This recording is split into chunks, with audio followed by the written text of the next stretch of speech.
தலையங்கம் வந்து புலம்பியர் வாழ்வியல் இரண்டாம் தலைமுறையில் எதிர்நோக்கும் பிரச்சனைகளும் சிக்கல்களும். இது ஒரு சிக்கலான பிரச்சனை. இப்பொழுது வந்து புலம்பெயர் நாடுகளில் தலையெடுத்திருக்கிற ஒரு பிரச்சனை. 5 வயசு இருக்கும் தமா வாயிசன் உண்டு. அவர் அந்த பெண் வந்து சுவிஸ் தொலைக்காட்சியில் வந்து அவர் ஒரு நேர்காணல் வந்து செய்திருந்தார். அதை நான் எனக்கு உடலுக்கு அனுப்பியிருந்தேன். நான் போடல. ஒரு நாளைக்கு ஒரு 3 கிழமைக்கு முதல். அதாவது அவர் அந்த ஜெர்மன் லாங்குவேஜ்லாம் அவர் கதைக்கிறார். அவர் சொல்கிறார் என்னென்னா, அவன் வந்து நேர்காணல் செய்யும்போது கேட்குறாங்க, நீ வந்து தமிழ் என்று நினைக்கிறியா அல்லது சுவிஸ் பிரதி என்று நினைக்கிறியா அல்லது நீ இரண்டுக்கும் நடுவில் நிற்கிறன்னு நினைக்கிறியாங்க. அப்போ அவள் சொல்கிறா, எங்களுக்கு ஒரு நாடு இல்லை, நான் சுவிஸில் பிறந்திருந்தாலும் சுவிஸும் இல்லை, அதாவது எங்களுக்கு அடையாளம் என்னென்று தெரியாது. இந்த இக்கட்டான சூழ்நிலையில் தான் நாங்கள் வாழ்ந்து கொண்டிருக்கிறோம்.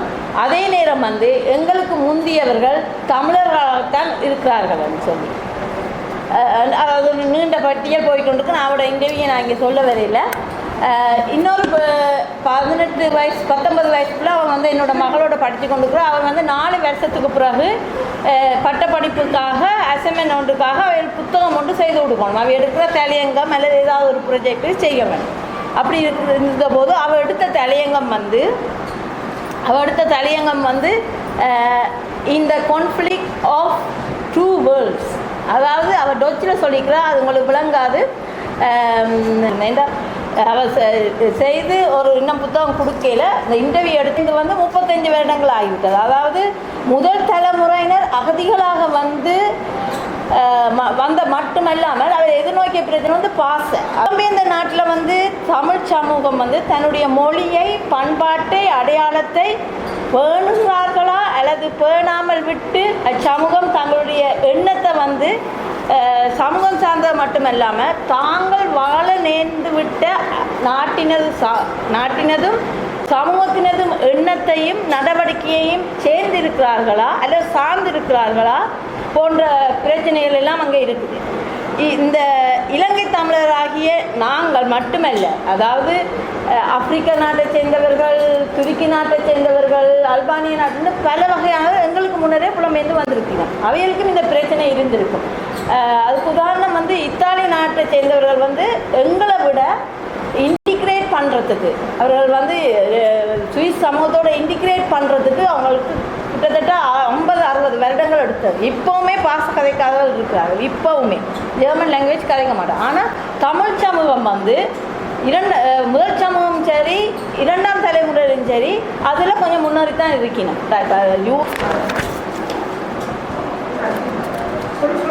வந்து ஒன்றி போயிட்டார். அவர்கள் வந்து புதிய தலைமையினர், அதாவது இன்னும் சொல்ல போனால் தம்மை உறுதியாக நிலைநிறுத்தி விட்டனர் என்கின்ற நிலை இன்று ஓரளவுக்கு எங்களுக்கு தெரிகின்றது. அதாவது அவர்களை மீண்டும் நாட்டுக்கு கொண்டு போவது என்பதானது தமது மண்ணிலிருந்து பிடுங்கப்பட்ட வேதனைக்கும் இடர்பாடுகளுக்கும் ஒப்பானது என்று அவர்களும் நினைக்கிறார்கள், முதலாம் தலைமுறையிலும் நினைக்கிறார்கள். அதாவது முதலாம் தலைமுறையினர் வந்து என்றாவது ஒரு நாள் நாட்டுக்கு மீள திரும்பி வாழ்கலாம் என்ற கனவுடன் தான் இருந்தார். அது வந்து இப்பொழுது யுத்தம் முடிந்த பிறகு போய்த்து விட்டார். ஆனாலும் அவ்வப்போது விடுமுறை நாட்களில் எல்லாம் போய் வருகிறோம். நாங்கள் எல்லாம் போய் வரோம். நாங்கள் எல்லாம் முதலாம் தலைமுறையினர்.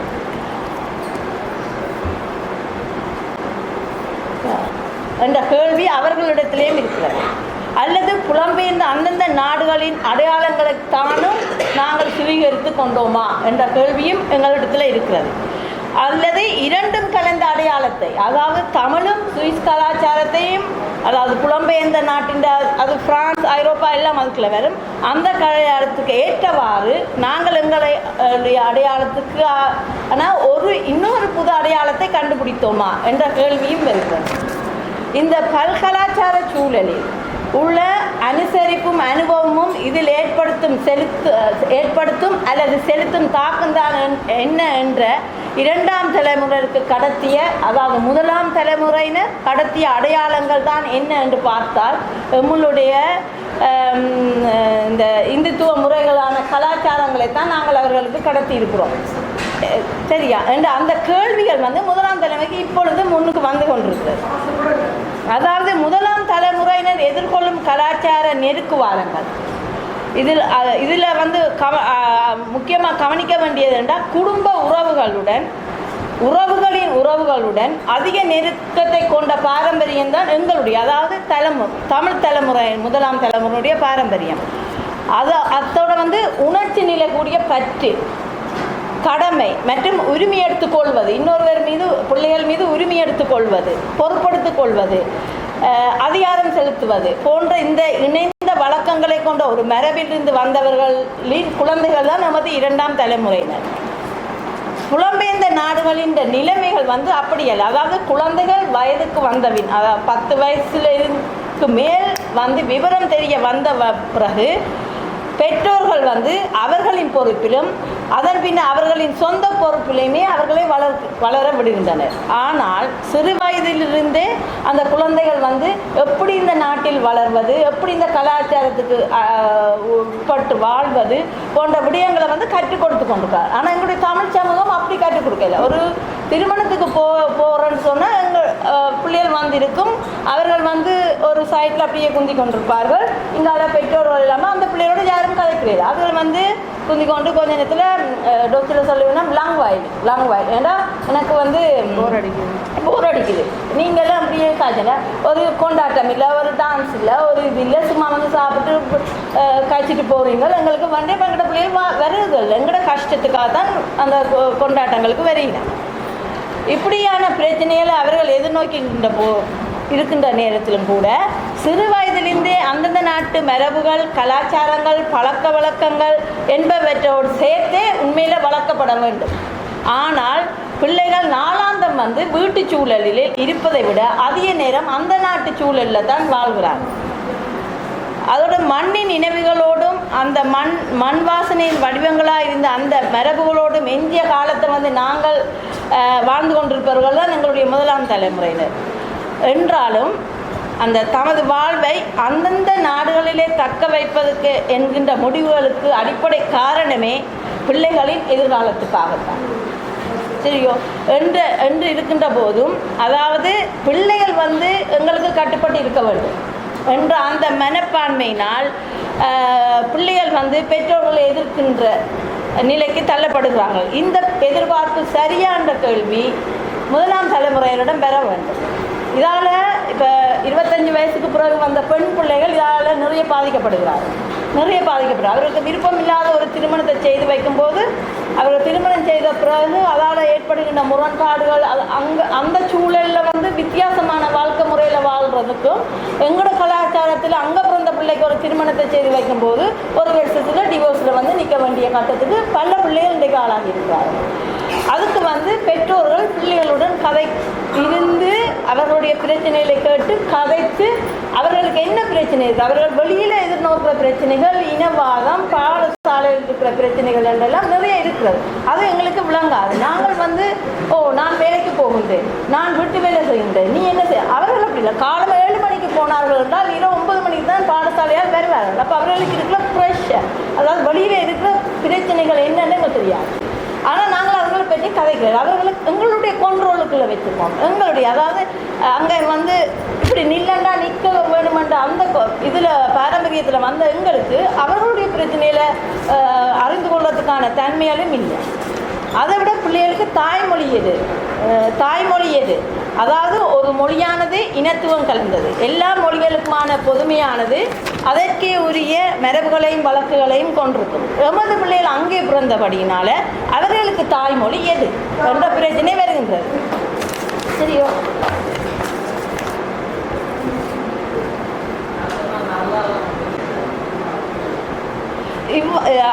ஆனால் அந்த பிள்ளைகள் அந்த மொழியில் பரிச்சயமாகி அந்த பாடசாலையிலே படிக்கும்போது முதலாம் தலைமுறையினருக்கு அந்த மொழி அறிவு சரியான குறைவு. ஆனால் அதால் அந்த பிள்ளைகளுக்கும் எங்களுக்கும் இடையிலான பிரச்சனைகள், நிறைய விரிசல்கள் ஏற்பட காரணமாக இருக்கின்றன. வீட்டில் மட்டும் 4 வார்த்தை தமிழ் கடிச்சா போல தமிழ் வராது. அதுக்கான மொழி பயிற்சிகள் வேணும். அதுகள் செய்யப்படுது. அது எங்களுடைய தமிழ் அங்கத்தை படிப்புக்கு ஏற்ற மாதிரி அந்த தமிழ் மொழிகளையும் மாற்றி படிப்பித்தால் அவர்கள் படிப்பார்கள். எங்களுடைய திருக்குறளை கொண்டு வந்து 1000 திருக்குறளையும் நீ பாடமாக்கு என்று சொல்லும்போது பிள்ளை தமிழை படிக்க விரும்புகிறது. இப்படியான பிரச்சனை இருக்குதாங்க. இரண்டாம் தலைமுறை வந்து அதாவது ஒரே நேரத்தில் சுவிஸில் வந்து சுவிஸை வச்சு தான் நான் கதைக்கிறேன். ஒரே நேரத்தில் வந்து ஜெர்மன், ஃப்ரெஞ்சு, இத்தாலி, ஆங்கிலம், ஸ்பானிஷ், அதோட மெடிசின் செய்கிற பிள்ளைகள் வந்து லத்தீன் படிக்கவன். அப்போ இவ்வளோ பாடங்களையும் அவர்கள் இந்த லாங்குவேஜை படிக்கிறவர்கள் தமிழை படிப்பதற்கு யோசிக்கிறார்கள், கஷ்டப்படுகிறார்கள். ஏன்னா அது படிக்கிற அந்த முறைமை வந்து பிள்ளையாக இருக்குது. அப்போது நான் கொண்டு போய் தமிழ் பள்ளிக்கூடத்தில் விட்டுட்டு வந்தால் டீச்சர் அடிக்கிற கம்பில் தான் நிற்கிறா. யாழ்ப்பாணத்துலேருந்து வந்த டீச்சர்ஸ் மாதிரி தான் நாங்கள் படிச்சுட்டு இருக்கிறோம். அவர்களுக்கு இங்கே கிண்டக்காட்டில் என்ன நடக்கண்டே தெரியாது. அப்போ இங்கே பிறந்து வளர்ந்த பிள்ளைகள் கம்போடு நிற்கும் போது பயப்படுறார்கள், போகிறார்கள். அப்போது அவர்களுக்கான அந்த தாய்மொழியை எங்களோட தமிழை எப்படி படிப்பிக்க வேண்டும் என்ற ஒரு பிரச்சனை இருக்குன்னு இது மூலம் நான் அந்த பிள்ளைகளோட கதை எடுத்த விஷயம் அவர்கள் இதை சொல்கிறாங்க.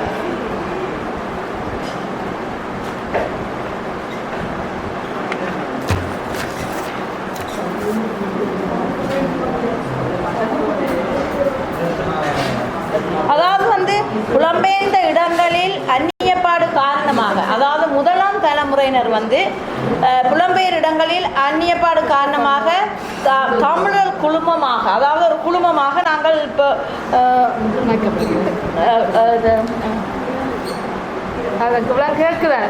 தமிழர் குழுமமாக நாங்கள் எல்லாரும் ஒன்று சேருவோம். ஆனால் எங்களோட பிள்ளைகள் எங்களோட வர மாட்டாங்க.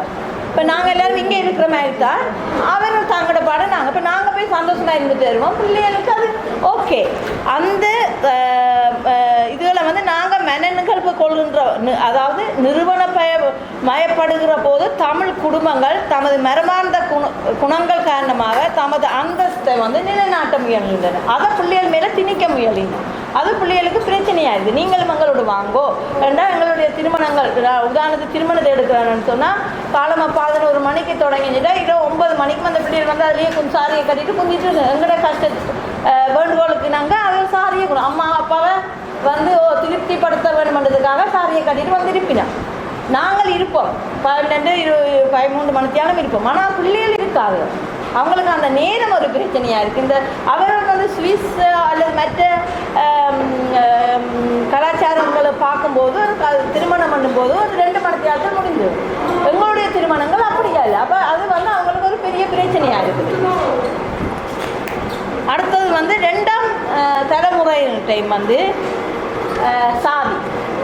இந்த என்னுடைய மகள் வந்து 2வது மகள் வந்து அவளோட படிக்கிற அவர் தமிழ் பிள்ளைகள் 4 பிள்ளைகள் படிக்க அதில் ஒரு வீட்டு அவள் போன போது அவளோட அம்மா கேட்டாலாம், நீங்கள் அப்போ எந்த இடம்னா அவள் சொல்லிக்கிறோம் நான் ஸ்ரீலங்கா. அவருக்கு யாழ்ப்பாணம்னு சொல்ல தெரியல. அப்போ நீங்கள் அப்போ வெள்ளாளரா ரெண்டு கேட்டா. அவருக்கு அது வெள்ளாளர் ரெண்டு சொல்ல தெரியல. என்ன வந்து வேவான்னு கேட்டாள். என்ன இல்லைம்மா சிவானிடாம்மா என்ன எப்படி கேட்டவா. அப்போ அந்த அவருக்கு சொல்லவே தெரியுது. அப்போ நாங்களும் அதுகளை பற்றி கதைக்கிறேன். அப்போ போகிற இடங்களில் பிள்ளைகள் அதே மாதிரி திருமணம் 2ஆம் தலைமுறை திருமணங்கள் ரெண்டு வரும்போது இந்த சாதிகள் வந்து பார்த்து அவர்கள் 30 வயசுலையும் இருக்க வேண்டிய கட்டாயம் அங்கே இருக்குது. இப்போ இந்த சிக்கல்கள் எல்லாம் 2ஆம் தலைமுறைகளுக்கு எங்களால் கடத்தப்பட்டிருக்கு. அதாவது புலம்பெயர் தேசம் குறித்து பேசும்போது வளர்ந்த நாடுகளுக்கு புலம்பெயர்ந்தமையைத்தான் உடனடியாக நாங்கள் கவனத்தில் கொண்டு வருவோம். புலம்பெயர்ந்திருக்கிற 20 லட்சம் பேரில் ஆங்கிலம் பேசும் நாடுகளில் புலம்பெயர்ந்தவர்களை விட அல்லது ஐரோப்பிய ஸ்கண்டினேவிய நாடுகளுக்கு சென்றவர்கள் இன்னொரு தன்மையான வாழ்வியலையும் கொண்டிருக்கிறார்கள். அதாவது ஆங்கிலம் பேசும் தன்மையை கொண்டவர்கள், அதாவது லண்டன், கனடா, நான் ஆஸ்திரேலியாவுக்கு வரையில்லாத மற்ற பக்கம் லண்டன், கனடா எடுத்துக்கொண்டீங்கன்னா இலங்கையின் வாழ்வியல் முறைவையே அங்கே வைத்திருக்கிறார்கள். அது இலங்கையிலேருந்து எப்படி நாங்கள் வந்தோமோ அப்படியே தான் நாங்கள் அங்கே வாழ்ந்து கொண்டிருக்கோம். ஆனால் ஐரோப்பாவை ஸ்கண்டினேவிய நாடுகள் அப்படி இல்லை. நாங்கள் அவங்களோட இன்டிகிரேட் பண்ணியே ஆகும். சரியா? என்னோட நான் இருக்கிற அந்த பிளாக்கில் இருக்கிறவன் நான் இன்டிகிரேட் பண்ணியே ஆகணும். அப்போ அதோட சுவிஸில் வந்து இன்னொரு பிரச்சனை இருக்குது. என்னன்னு சொன்னால் ஒரேடியாக ஒன்று குவிக்காமல் ஒவ்வொரு கிராமத்துக்கும் அடிச்சு விட்டுருவாங்க. ஒவ்வொரு கிராமத்துக்கும் இப்போ நீ மலையத்தில் இருக்குன்னா உன்னை கொண்டு போய் நுவரெலியாவில் விட்டுருவாங்க. நீ அப்போ நுவரெலியாவில் இருக்கிற அந்த சமூகம், அந்த சுவிஸ் சமூகத்தோட நீ வாழ வேணும். அப்படியான ஒரு கலாச்சாரத்தை வரைக்கும் எங்களோட பிள்ளைகளோட கலாச்சாரங்களும் அதுக்குள்ள அடிபட்டு போகுது.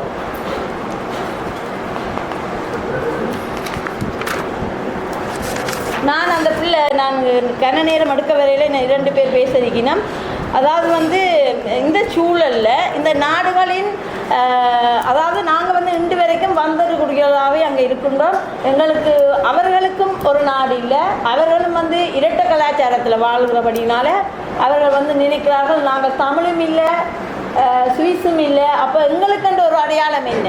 அதே 2ஆம் தலைமுறையில் அவர்கள் தான் உருவாக்க வேண்டிய நிலைக்கு அவர்கள் வந்து கொண்டிருக்கிறார்கள். 3ஆம் தலைமுறைக்கு அந்தளவு பிரச்சனை இருக்காதுன்னு நான் நினைக்கிறேன். ஆனால் சில வேளை அது தமிழை படிப்பிக்குதல் ஒரு பாடமாக வேணும், அது வேற ஒரு விஷயம். அவருக்கு மொழியை படிக்கிறதுல எந்த பிரச்சனை, நாங்கள் சிங்களம் படிக்காததுக்கு இப்போ கவலைப்படுறோம், அது மாதிரி அவர்கள் தமிழை படிக்காததுக்கு கவலைப்படலாம். அது தாய் தகப்பனை பொறுத்த விஷயம். மேலாதிக்க அதாவது வந்தகுடிகளாகவே கொல்லப்படுகிற இந்த சூழலில் இந்த நாடுகளின் மேலாதிக்க பண்பாட்டை ஏற்றுக்கொண்டு வாழ பழக்கப்படுத்தல் வந்து பிள்ளைகளுக்கு முக்கியமானது. அதே நேரம் அதுக்காக வந்து அந்தந்த நாட்டின் பண்பாடு, உணவு, உடை, மொழி, வாழ்க்கை முறை, தொழில் என பலவற்றை நாங்கள் கூறி எங்களுக்கு விரும்பியோ விரும்பாமலோ இதனை உள்வாங்கியே ஆக வேண்டும் என்ற நிலை அந்த நாட்டுடன் இணைய வேண்டிய தேவை ஏற்படுகின்றது. என்றாலும் வந்து மேலை நாட்டு முதலாளித்துவ ஜனநாயகமும் உலகமயமாக்கலும் இதனை மிக கவனமாகவே கையாளுகிறது. எமது 2ஆம் தலைமுறையினர் புலம்பெயர் நாடுகளில் அரசியல், பொருளாதார மற்றும் கல்வியில் மேலோங்கி நிற்கிறார்கள். அதே நேரம் சுவிஸ் பாடசாலையில் வந்து முதலாவது தரத்தில், அதாவது சுவிஸுக்கு வெளிநாட்டவர்கள் அவர்கள் வந்து கணக்கெடுக்கும் போது தமிழர்கள் தான் முதலாவது நீக்கினார். தமிழ் பிள்ளைகள்லாம் முதலாவது, அதாவது சுவிஸ் பாடசாலையில் பட்ட படிப்புலையும் நீக்கினார். அதுக்கு பிறகு தான் யூகோஸ்லாவியன், போர்த்துகல் என்றெல்லாம் பெருகுது.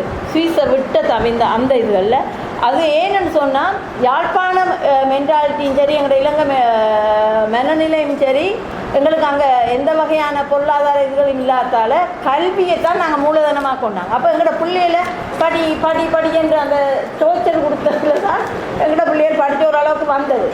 அது அந்த மென்டாலிட்டியும் ஒரு இதாக இருக்கும். ஏன்னா அங்கே வந்து கல்விக்கான பொதுத்தளம் வந்து நிறைய இருக்குது, அவங்க விரும்பினத்தை எடுக்கக்கூடிய ஒரு இது இருக்குது. ஆனால் எங்களுடைய முதலாம் தலைமுறையினுடைய மனைவி என்னென்னா எந்த பிள்ளை டாக்டராக வரும், எந்த பிள்ளை இருக்கு அந்த யாழ்ப்பாணம் என்றே கன பிள்ளைகள் இன்றைக்கு டிப்ரெஷன் ஆகி அந்த படிப்பை விட்டு வேறு படிப்புக்கு போகிற அளவுலையும் இருக்கணும். ஆனால் படித்தும் வந்திருக்கு.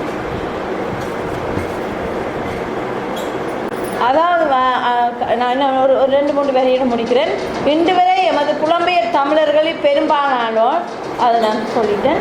2ஆம் தலைமுறை சிலரை வந்து நான் அவர்களுடைய கதைக்கும் போது அதாவது அந்த சுபி என்ற பிள்ளை வந்து 27 பேரை இன்டர்வியூ பண்ணி அவள் வந்து ஒரு ப்ராஜெக்டை செய்திருக்கிறாள். 138 பக்கத்துலேயோ 148 பக்கத்தில் அவளோட படம் நான் இதில் போட்டுருந்தேன், அது வேறே இல்லை. அவன் வந்து ஒரு படம் போட்டிருக்காருன்னா ஒரு சைடில் ஒரு சிவர், அந்த அட்டப்படம் தான் ஒரு சிவர், அந்த சிவர் வந்து வெடிச்சிருக்குது. இந்த சைடில் இருந்து அவள் சாரி படம் எடுத்து உடுத்தி படம் எடுத்துக்கிறாள். இந்த சைடில் வந்து அவள் அந்த கட்டப்பாவாடை போட்டு ஸ்வீட் ஸ்டைலில் ஒரு படம் எடுத்துருக்கிறாள்.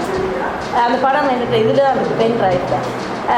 அது வந்து எடுத்துருக்குறான். என்னென்னா நான் வந்து இந்த 2 இதுக்குள்ளேயும் போக இல்லாமல் அது வெடிச்சிருக்குது, அது திணறி கொண்டு இருக்கிற ரெண்டத்தை வந்து அவர்கிட்ட விளக்கம் கேட்டதுக்கு அவள் அதைத்தான் சொன்னேன். அவள் நான் கேட்டதுக்கு அவள் இன்டர்வியூ எடுத்து ஆக்கள் சொல்லியிருக்கணும். அந்த இளைஞர்கள் வந்து சொல்லியிருக்கணும் என்னென்னா, எங்களோட அம்மா அப்பா வந்து என்ஜினியர், டாக்டருக்கு தான் படிக்க வேண்டும் என்கிறார்கள், எங்களுக்கு விருப்பம் இல்லை, அதை கட்டாயம் படிக்க வேண்டும் என்று கட்டாயப்படுத்துகிறார்கள். அதைவிட அவர்களுக்கு புரிய வைக்க முடியாத நிலையில் எமது தமிழ் மொழி இருப்பதினால் அவர்களுக்கும் எங்களுக்கும் பிரச்சனை வருகின்றது, அவர்களுக்கும் எங்களுக்கும் அந்நியோயம் குறைகின்றது, இதனால் முரண்பாடுகள் வருகின்றன, அவர்களோடு உறவாடுவதை தவிர்த்து வருகின்றோம். சரியா? அந்த ஒரு பிள்ளை சொல்லியிருக்கு. இன்னொரு நான் 2 வரியில் முடிக்கிறேன், 2-3 வரியில். இன்னொரு பிள்ளை சொல்லியிருக்கு, எம்மை புரிந்து கொள்ளும் பெற்றோர்களும் எமது உணர்வுகளை, எமது சிக்கல்களை புரிந்து கொண்ட பெற்றோர்களையும் நாம் கண்டு கொண்டிருக்கின்றோம். ஆனால் சில பெற்றோர்கள் தங்கள் பிள்ளைகளை இரவு வேளைகளில், அங்கே வந்து அவை 8 மணிக்கு பிறகு வந்த பிறகு அம்மா வெளியில் போயிட்டு வரேன் என்று ஒரு 10-12 மணிக்கு போவினான். ஆனால் சில வீடுகளில் விடுறேன். அதுவும் ஆண் பிள்ளைகளுக்கு கட்டுப்பாடு கூட என்று அந்த ஆண் பிள்ளைகள் சொல்லியிருக்கணும். அவர்கள் சொல்லியிருக்கார்கள். அப்போ அந்த பிள்ளை சொல்லிட்டா நான் எல்லாம் 11-12க்கு வருவேன், அம்மாவுக்கு ஃபோன் பண்ணிட்டேன்னு சொல்ல, நீ அந்தளவுக்கு வருவேன், நான் 10 மணிக்கு இடையில் வீட்டில் நிற்க வேணும் என்ற ஒரு பிரச்சனை அங்கே இருக்குது. அதாவது கட்டுப்பாடுகள் கூட. அவர்கள் ஏதாவது வந்து தாய் தகப்பனோட கதைக்க வரும்போது உடனே சொல்வார்கள், அவனுக்கு வயசு காணாது, அவனுக்கு 18 வயசாக இருக்கும், ஆனால் வயசு காணாது என்றதால் தாங்கள் அவர்களோடான உறவுகளும் முரண்பாடுகளும் வருதுன்னு சொல்லி இப்படி நிறைய பிரச்சனைகள் தமிழ் கலாச்சாரத்தில் இருக்குது அதன்னு சொல்லி சுட்டி காட்டியிருக்கிறார்கள். கடைசியில் நான் ஒரு வசனத்தை சொல்லிட்டு முடியேன். அதாவது முதல் தலைமுறையினர் ஒரு விதத்தில் அவர்கள் சொல்லியிருக்கிறார்கள். அந்த ஒரு பிள்ளை சொல்லியிருக்குது, முதல் தலைமுறையினர் ஒரு விதத்தில் பாவம், அவர்கள் மிகவும் கஷ்டப்பட்டு நம்மை வளர்க்கிறார்கள். அவர்களுக்கு இந்த நாடு புதிது, மொழி புதிது, எல்லாமே புதிது. அதனால்தான் நாம் இன்னமும் பெற்றோரை புறந்தள்ள இயலாமல் உள்ளோம் என பல கருத்துக்களை என்னுடன் வந்து பகிர்ந்து கொண்டனர்னா அந்த இன்டர்வியூ எடுத்த பிள்ளை வந்து சொல்லி எனக்கு நிறைய இது வந்து என்னுடைய மகளுக்கும் நான் நன்றி சொல்கிறதா 2 பேர் தான் இன்டர்வியூ எடுத்தது.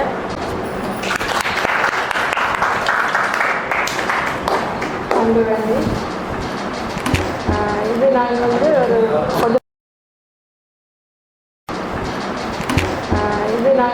ஒரு கொஞ்சம் பிள்ளைகளை இப்போ பேட்டி எடுத்துட்டு சுருக்கமாக வந்து எழுதியிருக்கிறேன். சில விஷயங்கள் ரஞ்சியும் அதில் தொட்டிருக்கிறா, அதை தடுத்து கொண்டு போகலாம். 2-3 தலைப்புகளில் சுருக்கமாக முடிச்சு விடுறேன். படிப்பாண்டு பார்த்தா சில பிள்ளை என்ன சங்கடங்களை சந்திக்கிறாங்கன்னு சொன்னால் புள்ளிகளால் சரிவை சந்திக்கிறாங்க.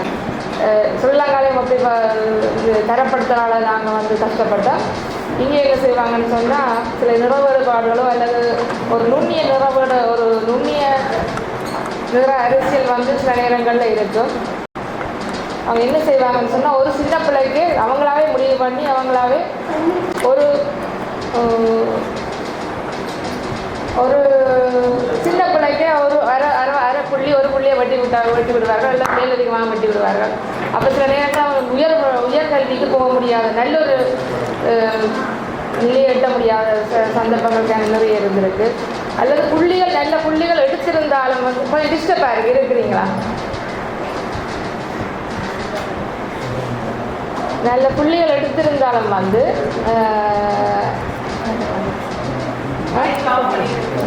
கொஞ்சம் போடுவோம், இந்த தண்ணி கொஞ்சம் முடியும். பிரச்சனை இல்லை, அவங்களோட பிரச்சனை ஓகே. மைக் தேவையில்லை, கட்டும் இல்லை. புள்ளி எடுத்திருந்தாலும் வந்து என்னன்னு சொன்னால் அவைக்கு மயக்க கொடுக்கும். அதில் புள்ளி எடுத்திருந்தாலும் வந்து சில நேரங்களில் நிறைய கொஞ்சம் எமோஷனாலிட்டி வந்து எனக்கு என்ன இது இந்த மகள் இந்த இதுதான் புள்ளி எடுத்திருந்தாலும் சில நல்ல மார்க்ஸ் எடுத்திருப்பாங்க. அப்போ ஒரு அதுலேருந்து இப்போ அவங்க வகுப்பு பிடிப்பாங்க. இவங்க வந்து ஒரு நல்ல ஒரு A லெவல்னு வைங்க, உதாரணத்துக்கு சொன்னால் அது விளங்காது. A லெவலுக்கு அல்லது B லெவல்னு வச்சுருந்தா அவங்களை A லெவலில் விட மாட்டாங்க. என்னன்னு சொன்னால் நீங்கள் வீட்டு அங்கே ஒரு இவங்க என்ன செய்திருக்காங்கன்னு ஒரு கொப்பியில் குறித்து வச்சுருப்பாங்க. அதை போல சொல்லியிருப்பாங்க, நீ வீட்டு பாடத்தை விட்டுட்டு வந்துட்ட, வீட்டு வேலையை நீ செய்யலை, நீ ஒழுங்காக இருக்கிற இல்லை, நீ அதை மறந்துட்ட, இதை மறந்துட்டேன்னு சொல்லி அவங்கள மேற்பிரிவுக்கு அதை தடுத்துருந்தாங்க. அதில் வந்து நிறைய இழப்பு தந்துட்டு இருக்கிறாங்க. மற்றது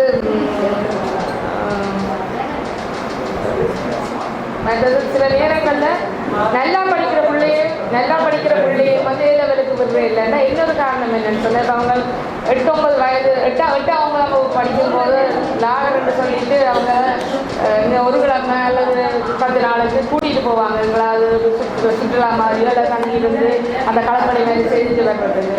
அப்படி கூட்டிகிட்டு போகிறதுக்கு அந்த ஆசிரியர் வந்து ஒரு இளம் ஆசிரியராக இருக்கும் பட்சத்தில் வந்து சில நேரங்கள்ல அந்த மாணவிகளே வைக்க ஒரு ஈர்ப்பு இருக்கும். அப்போ அவங்க வந்து ஆசிரியர் வந்து சில நேரங்களில் அந்த பிள்ளைகளை வந்து தன்னோட உறவுக்கு அழைத்திருப்பாங்க. அப்போ அழைத்திருக்கிறாங்க. அந்த நேரங்களில் வந்து அவங்க சொல்லியிருக்கிறாங்க, எனக்கு ஒன்றில் ஈடுபாடு இல்லை. 2 சகோதரிகளும் ஒரே வகுப்பில் இருந்தாங்க, எங்களுக்கு அந்த ஈடுபாடு இல்லை ஒன்றும் இல்லை என்று சொன்னோன்னே அவர்கள் வகுப்புக்கு வந்துட்டு அந்த வருஷத்தில் அவங்க வந்து அதில் பிடிப்பாங்க. ஒரு 8ஆம் வகுப்பு, உதாரணத்துக்கு 8ஆம் வகுப்பு வந்தோன்னா அவங்க பிடிப்பாங்க A லெவலாக B லெவலாக. அவங்களுக்கு A லெவல் போகிறதுக்கான மார்க்ஸ் எடுத்திருந்தும் அவங்கள B லெவல்லே விட்டாங்க. இந்த இதையே காரணமாக வச்சு. ஆனால் ஒரு நல்ல விஷயம் என்னென்னா அவங்க B லெவலில் இருந்து கொண்டு A லெவலுக்கான தொழிலை முடிச்சுட்டு நல்லா இருக்கிறாங்க. அது ஒன்று. ஆனால் இப்போ என்ன இதில் இப்போ நிறைய என்ன செய்கிறாங்கன்னு சொன்னால் இளமாசிரியரோ வயதான ஆசிரியர் யாராக இருந்தாலும் துணைக்கு ஒரு பெண் ஆசிரியரையும் சேர்த்து அனுப்பி வைக்கிறாங்க. பிரச்சனைகள் வரலாம் நிறைய பிரச்சனைகள் வந்ததால் அனுப்பி வைக்கிறாங்க. இது அடுத்தது என்னன்னு சொன்னால் அவங்களுக்கு எங்கள் ஆக்களுக்கு எங்கட பெற்றோருக்கு அவங்க பிள்ளைகளை பார்க்குற சில நேரங்கள் அதிர்ச்சி அது இன்னொரு விஷயம் அவங்க இயல்பாக உட மாற்றுவாங்க. சின்ன பிள்ளைகளாக இருப்பாங்க, இப்போ 14, 15, 16, 18 வயதாக இருந்தாலும் அல்லது இயல்பாக விட மாட்டுவாங்க. ஆனால் அது சிறுதாங்க பெற்றோருக்கு ஆசிரியர் பெற்றோருக்கு தான் அதிர்ச்சியாக இருக்கும். ஏன்னா ஒளிஞ்சிருந்து மறைஞ்சு உடுப்பு மாத்துறவங்களுக்கு பிள்ளை ஓப்பனான உடுப்பு மாற்றும். ஆனால் அது என்ன காரணம்னு சொன்னால் உடுப்பு அங்கே உடற்பயிற்சி முடித்தோடனே எல்லாரும் காமன் டாய்லெட்டில் இருந்து உடையில கலந்து போட்டு தான் குளிக்கிறதாங்க. அப்போ அது அவங்களுக்கு சின்னே வந்தபடி அது இயல்பான ஒன்று. எங்களுக்கு அதிர்ச்சியாக இருக்கும். அது பிள்ளைங்களுக்கு இந்த தாய்களுக்கு சில நேரம் முரண்பாடுன்னு பெரிய அளவில் இல்லாட்டியும் ஒரு அதிர்ச்சியாக இருக்கும். இப்போ யோசிப்பேன், இந்த பிள்ளை கல்யாணம் கட்டி போயிக்க எப்படி இப்படி ஒரு நாணம் இல்லாத பெண்ணாக இருக்கும். இந்த இது இருக்கும். ஒரு தடவை 2ஆம் வகுப்பு 1ஆம் வகுப்பு இந்த மகள் மூத்த மகள் படிக்கும்போது 3 வருஷத்துக்கு முன்னாடி ஒரு நாடக ஆசிரியர் இலங்கையிலேருந்து வந்திருந்தார். அப்புறம் கலந்துரையாடல நான் சொன்னேன், இந்த பிள்ளை அப்போ அந்த விஷயம் நடக்கல. அவள் சொன்னால் அவளுக்கு வெக்கப்பட தெரியாதுன்னு நான் சொன்னேன். அவருக்கு ஒரு ஆச்சரியம் போச்சு, வெக்கப்பட தெரியாது. இல்லை நீங்கள் இல்லை டொச்சில் சொல்லுங்கள், இங்கிலீஷில் சொல்லுங்கள், இப்படியா நீங்கள் உங்களோட மகளுக்கு தெரியும், நீங்கள் சரியாக சொல்கிறீங்க. நான் சொல்ல சரியாக தான் சொல்கிறேன். அவங்களுக்கு வெக்கப்படுறேன்டா என்னன்னு தெரியாது, வெக்கப்படுறவங்க கூச்சப்படுறேன் அப்படி தெரியாது அவங்களுக்கு. அப்படி சில அதுக்கு உதாரணம் சொல்கிறேன். அப்படி ஒரு முரண்பாடுகள். மற்றது என்னதான் நம்ம இவ்வளவு படித்து வேலை வாய்ப்புக்கு போனாலும் இவ்வளவு நல்ல புள்ளியில் எடுத்து மேலே போனாலும் அப்போது ஆளியார் சொன்ன மாதிரி ஒரு வெளிநாட்டுக்காரர் அது பெண்நாட்டு அடிப்படை அரசியல் இருந்தாலும் பெண்கள் வேலை வாய்ப்பு வேலை செய்கிற இடங்களில் ஒரு நுண்ணிய அரசியல் ஒன்று இருக்கும். அது ஒரு எங்களுக்கு அங்கே என்ன செய்வாங்கன்னா ஒரு நூலில் கைத்தை கட்டி விட்டுட்டு அவங்க விட்டுக்கொண்டே இருப்பாங்கன்னு சொல்லலாம். ஒரு கட்டம் போனாலும் இழுத்து பிடிச்சிடுவாங்க. ஒரு எவ்வளோதான் நீங்கள் பெரிய படிப்பு படிச்சிருந்தாலும் ஒரு நிறுவனத்தில் ஒரு தலைமை அதிகாரியாக இருந்தாலும் அவங்களுக்கு சம்பளத்துலேயோ அல்லது ஏதோ ஒரு விதத்தில் வித்தியாசம் இருக்கத்தான் செய்யறதாங்க. அது அது நிறவாதம் அங்கே என்ன இருக்குன்னு சொன்னால் ஆளுக்கால் வேறுபடும், ஊருக்கு வேறுபடும். அங்கே இது என்னங்க சூரிச் பாசல் ஒரு மல்டி கல்ச்சர் உள்ள இடம். அப்போ அங்கே கொஞ்சம் கருமையாக இருக்கிறார்கள், ஆசிய நாட்டவர்கள் ஆப்பிரிக்க நாட்டவர்கள் கொஞ்சம் வித்தியாசமாக இருக்கும். அவ்வளவு பெரிய பிரச்சனை குறைவாக இருந்தால் அதை கிராமமாகவோ அல்லது இனியில மலை கிராமமாகவோ சில இருந்தால் ஆரம்பங்கள் நிறவாதம் நிறைய இருந்து இப்போ கொஞ்சம் குறைஞ்சிருக்குன்னு சொல்லலாம். இது நான் இப்படி சொல்லுவோட இது 2ஆம் ஆண்டு எங்கட பிரச்சனையாக சொல்லல, இது அவங்கள்ட்ட பேட்டி காண்டு பிள்ளைகள் பார்வையில் நான் சொல்கிறேன். இது அடுத்தது கருப்பு பிரச்சனை. எங்களோட பிள்ளைகளுக்கு கருப்புன்றது ஒரு பிரச்சனையே எல்லா பிள்ளைகளுக்கும் இருக்கிறே இல்லை. அப்போ அந்த பிள்ளைகள் எனக்கு சொல்கிறா என்னன்னு சொன்னால், என்ன தமிழாக்கள் கண்டோன்னக்கு அப்படின்னமா ஏன் நீங்கள் இவ்வளவு கருப்பாக இருக்கிறீங்கன்ட்டு ஏதோ அவன் சொல்கிறாங்க, நான் ஏதோ ஆர்டர் பண்ணி கடையில் கேட்டு நான் இந்த கலரை வேண்டியவன், நீங்கள் இவ்வளோ கருப்பாக இருக்கிறீங்க அப்படின்னா என்னென்னா நீங்கள் ஏன் வெயில் கத்துறீங்க, நீங்கள் ஏன் ஸ்விம்பாக் போகிறீங்க, ஸ்விம்மலுக்கு போகிறீங்க, நீச்சலுக்கு போகிறீங்க, அதெல்லாம் நீங்கள் கருப்பாக இருக்கிறீங்க, உங்களை கவனி கேட்குறீங்க, கவனிங்க இந்த மாதிரி நீங்கள் இவ்வளவு கருப்பாக இருக்கிறீங்க. அப்போ அதெல்லாம் என்ன கேட்பா, அது என்ன ஒரு அவமானப்படுத்துகிற மாதிரி இருக்குது என்று சொல்கிறாங்க. அதால் இன்னொரு பக்கம் நடக்குதுன்னா அந்த பிள்ளைகளை நல்ல சுமருக்கு வெயிலுக்கு செய்ய விடுறே இல்லை. ஏன்னா கட்டாயம் நாங்கள் வெயிலுக்கு போய் உலாவி ஆகணும். எங்களுக்கு எல்லாருக்குமே ஆசிரியர் ஆகும், எல்லாருக்கும் விட்டமின் டி குறைபாடு இருக்கும். அதாவது மூட்டு வலி அந்த பிரச்சனை நிறைய பிரச்சனைகளை சந்திப்போம். ஆரோக்கிய பிரச்சனை இருக்கும்ன்றது அந்த அறிவு கூட சில பேருக்கு இருக்கிறது. விட்டமின் டி என்ன பற்றாக்குறையால் அந்த என்னென்ன பிரச்சனை தாக்கும் என்ற அறிவு இருக்கிறது. அது அது அது அது ஒரு மெயின் பிரச்சனை. விட்டமின் டி குறைபாடு இப்படி எல்லாம் நோய் தாக்குமா ரெண்டு கூட தெரியாத பெற்றோர்கள் எல்லாம் இருக்குது. எனக்கே சில தெரியாமல் இருந்தது. நானே இருக்கா கூகுளில் போய் எனக்கு விட்டமின் டி குறைபாடுன்னு தான் அடிச்சு பார்த்து என்னென்ன பிரச்சனை எனக்கு வேறுமான்னு சொல்லி அந்த ஒரு பிரச்சனை இருக்குது. மற்ற சாதி அறிகிறது, மற்ற சாந்தி யார் ரஞ்சி அதில் சொல்லிட்டா ஊரில் நீங்கள் எந்த ஊர் எந்த குறிச்சி எந்த வட்டாரம் என்று சாதி அது அவள் சொல்லிட்டா. மற்றது என்ன அதுச்சுன்னா 2ஆம் தலைமுறையும் சாதியை பார்க்குதுன்னு சொல்லி அவள் ஒரு உதாரணத்தை சொல்லியிருக்கிறார். 2ஆவது அந்த ஸ்நேகத்தை சொல்லியிருக்கிறேன். எனக்கு இதில் விருப்பம் நீ எந்த இடம் என்ன ஊருன்னு சொல்லிட்டு நான் எங்கட அம்மாட்ட பெண்கள்னு சொல்லி அதெல்லாம் குறைவு அந்த காலத்தில் எங்கிட்ட நாட்கள்லேயே குறைவு. நாங்கள் யாழ்ப்பாணத்துலேயே வந்து நான் இந்த காதலை வந்து என்ன சொல்ல மாட்டேன், நீ வந்து என்ன இந்த அம்மாட்ட வந்து பெண்கள்னு சொல்லி இப்போ சொல்கிறாங்க, நீ வந்து இந்த வந்து பொம்பளை ஆம்பளை மாப்பிள்ளைகள்னு சொல்லி. அது நாங்களாம் பண்ண கூடி அது அப்படி நடக்க இல்லை. இப்போ புதுசாக எல்லாம் அறிகிறோம் அவையிலேருந்து. அதாவது ஒப்பிட்டு பேசுகிறது தங்களுக்கு பிடிக்கலன்னு சொல்கிறேன். ஒப்பிட்டு பேசுகிறேன், வேறு அந்த பிள்ளைய வேறு எப்படி படித்து எப்படி மார்க்ஸ் எடுத்து எப்படி போகுது, நீயும் இருக்கிறீ, அது வந்து தங்களை ஒரு மற்ற நாட்டு இதான்னு சொல்லி தங்களை தாக்குதல் சொல்லி சொல்கிறாங்க. அதாவது நேரத்துக்கு வீட்டுக்கு அவர் சொல்கிறாங்கன்னா எங்களை நேரத்துக்கு வா என்று சொல்லி இதான்றது. ஆனால் நாங்கள் நேரத்துக்கு வீட்டுக்கு வந்தால் நல்ல பிள்ளை, நேரத்தென்று வீட்டுக்கு வந்தால் கெட்ட பிள்ளையா என்ற ஒரு கேள்வி சொல்கிறாங்க. ரெண்டுமே பிள்ளையான முடியாம கெட்டு போகிறேன்னா இப்போவும் கெட்டு போகலாம் என்று சொல்லி. அதாவது சுவிஸ் நாட்டவரோட திருமண பந்தத்தில் இணைய விடுறதில்லை தங்களைன்னு சொல்லி. அது பெரிய தங்களுக்கு ஒரு தாங்கள் விரும்பி இருந்தாலும் சரியான துணியாக அமைய இருந்தாலும் தங்களுக்கு நேரம் வந்து தங்களை தடை விதிக்கிறது. சில நேரங்களில் தாங்கள் வந்து தங்களுக்கு சம்பந்தமே இல்லாமல் தங்களோட இஷ்டமே இல்லாத ஒரு ஆளோட வந்து ஸ்ரீலங்கா ஆளோடைய இதோட திருமண பந்தத்தில் இணைஞ்சு அது டைவர்ஸில் முடிஞ்சு பேசிட்டு கிடையாது. இந்த மாளுக்கு எனக்கு காசு இருக்குது, நான் என்னோட கட்டி வைப்பேன், அதுவும் கட்டி வச்சு அதுவும் முடிஞ்சு மூன்றாவது பந்தத்தில் நான் படிக்கிறதா, மூன்றாவது பந்தத்தில் இணைகிறதான், அதுவும் நிறைய பிரச்சனைகள் இருக்குது. அப்படி அந்த பிள்ளைகளை போட்டு அது இஷ்டத்துக்கு அது 3 பந்தத்திலே இணைகிறதா ஒரு பந்தத்தோடய அது வெள்ளக்காரனோடய வாழ்ந்துருக்கலாம். அப்படி இருந்தால் பிரச்சனை முடிஞ்சிருக்கும். அப்படி பெரிய பிரச்சனை. அதாவது தங்களுக்கு சகுனம் சாப்பாடு, இலங்கை சாப்பாடு, கலாச்சாரம், சவுனம், சாத்திரம், விரதம் ஒழுங்கண்டு பார்க்குறது. வருஷப்பாவளி என்ன ஒரு பசிக்கிறனாலும் ஒரு நாங்கள் வேலை செய்கிற இடத்துலையோ இல்லை ஸ்கூல்லையோ ஒரு சட்னித்தை வந்து சாப்பிட முடியாது. ஏன்னா எங்கே அங்கே சாப்பிட எங்கேயாவது ஒரு முட்டையோ ஏதோ ஒன்று கலந்துருக்கும் பான்லேயோ இல்லத்துலையோ. அப்போ தங்களால் சாப்பிட முடியாமல் இருக்கும். இதனால தங்களுக்கு பெரிய தொல்லை. வீட்டுக்கு வந்து அம்மாவுக்கு இப்போ பொய்யும் சொல்ல முடியாது. அதுக்காக பசியோடைய வந்து சில நேரங்களில் வீட்டில் வந்து சாப்பிட வேண்டியிருக்கும், இல்லை சாப்பாடு கொண்டு இருக்கும். அது ஒரு பெரிய பிரச்சனை.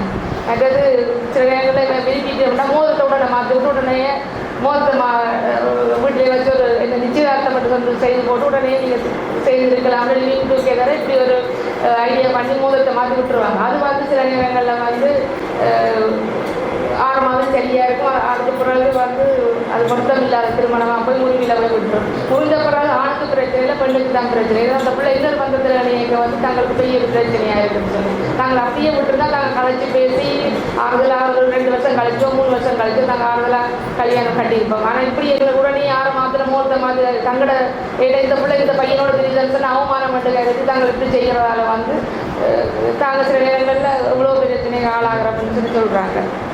ஆனால் வந்து இது நாங்கள் இந்த நாட்டுக்கு வரும்போது வந்து எங்களோட அப்பா அம்மா எப்படி இந்த கல்யாண பந்தத்தில் இணைஞ்சாங்க, எப்படி இருந்தாங்கன்னு யோசிக்கிறதில்ல. எங்களை மட்டும் குரூப் பண்ணுறாங்க. ஏன்னு சொன்னால் முன்னாடியெல்லாம் இலங்கையில் இருந்த பெண் வந்து வீட்டில் ஒரு 6 மாதம் இல்லை 1 வருஷம் இருந்தது பின்னாடி தான் கல்யாணம் செய்து தாலி கட்டி சேர்ந்து வாழினோம். இப்போ தங்களை இப்படி குரூப் பண்ணி தங்களை பின்னோக்கி பார்க்கணும் இல்லை என்ற ஒரு குற்றச்சாட்டையும் வைக்கணும்.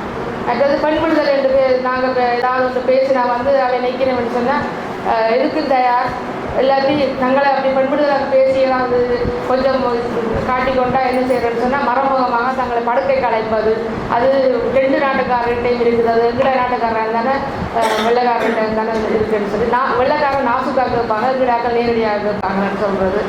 இந்த போராட்டம் தங்களுக்கு மன வருத்தத்தை கொடுக்குறதுன்னு சொல்கிறாங்க. மற்ற இன்னொரு விவாகரத்தான ஒரு 2ஆம் தலைமுறை பெண்ணை சந்திக்கும் போது அவர் சொன்னால் என்னென்னு சொன்னால், எனக்கு விவாகரத்து ஆனது, ஆனால் வந்து ஊரில் விவாகரத்து ஆகியிருந்தால் நான் வந்து இந்த விவாகரத்தால் மன அழுத்தத்துக்கு ஆளாகி என்ன தொந்தரவு பண்ணியிருப்பாங்க. உன்னாலால் நடந்தது தானும் யோசிப்பதோ என்னாலால் நடந்தது நான் திடீரென்று முடிவெடுத்துட்டேன். ஆனால் இந்த நாடு வந்து ஒரு நீண்ட காலத்துக்கு ஒரு 3 வருஷம் எனக்கு கவுன்சிலிங் தந்து அதுக்கான உதவிகள் செய்து அதுக்கு பிறகு தான் ஒரு தீர்க்கமான முடிவெடுக்க இந்த நாடு வந்து எனக்கு உதவிகரமாக இருந்ததுன்னு சொல்லியிருக்காங்க. மற்றது என்ன சொல்லியிருக்கிறாங்க, அவங்களோட அப்பா அம்மா பற்றி என்ன சொல்லியிருக்கிறாங்கன்னு சொன்னால், இவை நினைக்கிறார்கள் என்னென்னா 30 வருஷத்துக்கு முந்தி 77, 83, 84 வெளிநாட்டுக்கு வர வலிக்கிட்டாங்க இலங்கை ஆக்கள். அவங்க நினைக்கிறாங்க 83 இருந்த இலங்கை தான் இப்போவும் இருக்கும், 83 இருந்த கலாச்சாரம் தான் இப்போவும் இருக்கும் அப்படின்னு யோசிச்சு கொண்டே இருக்கிறாங்க. அப்போ அதை நினைச்சு கொண்டே வளர்க்குறாங்க. சரி, அதாவது பரவாயில்லை. அவங்க அந்த பழைய ஃபோட்டோக்களை பார்த்தா மினிஸ்கர்ட்டும் அதுவும் போட்டுக்கொண்டு ஃபோட்டோ எடுத்துக்கிறாங்க. ஹிப்பி கலர் என்ன ஹிப்பி ஸ்டைலில் போட்டு எடுத்துக்கிறாங்க. அதை ஒட்டிக்கிறாங்க, இதை ஒட்டிக்கிறாங்க 30-40 வருஷத்துக்கு முன்னாடி. இப்போ நாங்கள் ஏதாவது போடுறதோ அல்லது ஏதாவது செய்யும் போது ஏன் இப்படி போடுறேன், ஏன் இப்படி செய்கிறேன், ஏன் அப்படி செய்கிறேன்னு சொன்னாங்க. அப்போ நாங்கள் சொல்லுங்க பழைய ஃபோட்டோக்களை பார்த்துட்டு இருக்கிறோம். இதெல்லாம் இப்போ எடுத்த ஃபோட்டோ மாதிரி 40 வருஷத்துக்கு முந்தின நிகழ்வு. இது என்ன உதாரணமாக எங்களோட குடும்பங்களே நடந்த நிகழ்வு. எங்களோட எனக்கு ஒரு மச்சாவிட்ட நடந்த நிகழ்வு. எனக்கு அந்த மருமகள் வந்து எனக்கு தன்னை பிரச்சனை எனக்கு சொன்னவா. மற்றது என்ன இதுக்கு முக்கியமான காரணம் என்ன, சமரசம் செய்து இன்னொரு ஒரு 2 பேருமே ஒரு புள்ளியில் வந்து சமரசம் செய்கிறாங்க என்னென்னு சொன்னால், தாயும் பிள்ளைகளும் என்ன சமரசம் செய்கிறாங்க என்னென்னு சொன்னால், தனியை வளர்க்குறதால ஒரு தங்கள் அம்மாவை பயந்து வளர்க்குறதால ஒரு பிடிக்க இறுக்கி வளர்க்குறாங்க. ஒரு மனப்பயம் இந்த பிள்ளை தான் ஊரில் என்ன சொன்னால் சுற்றங்கள் அம்மா ஆச்சி எல்லாம் சுற்றங்கள் இருந்து தனியாக இருக்கிற அந்த பிள்ளை கெட்டு போகுமோ ஒரு பயத்தாலையும் பிடிக்க இருக்கிறாங்க. மாற்றங்களை ஏற்றுக்கொள்கிற தன்மை இல்லாது, அவைக்கு நேரம் இல்லாத ஆராயறதுக்கு, அதை யோசித்து பார்க்கறதுக்கு நேரம் இல்லை. வீட்டில் அந்த சமையல் சாப்பாடு கிளீனிங் அடுத்த வேலை, அல்லது சில பேர் 2 வேலை, சில பேர் 3 வேலை. அந்த மாற்றங்கள் என்ன உலகில் நடந்தவங்களுக்கும் அதை வாசிக்கிறதுக்கும் அதை வாசிப்பு குறைவாக போன ஒரு விஷயம், அதை வாசிக்கிறதுக்கான பத்திரிகைகளை வாசிக்கிறதுக்கான மொழியற்கு சரியான கஷ்டமாக இருக்கிறாங்க. மொழி கொஞ்சம் கடினமான மொழி, கற்றுக்கொள்றதுக்கு இலகுவாக இல்லாத ஒரு தன்மை. அதனால் உலகில் என்ன மாற்றம் நடந்திருக்கு, என்ன அரசியல் மாற்றம் நடந்து கொண்டிருக்குன்றது தமிழ் பேப்பரை வாசித்து தமிழ் இதில் வாசிக்கிறதா என்று சொல்கிறாங்க.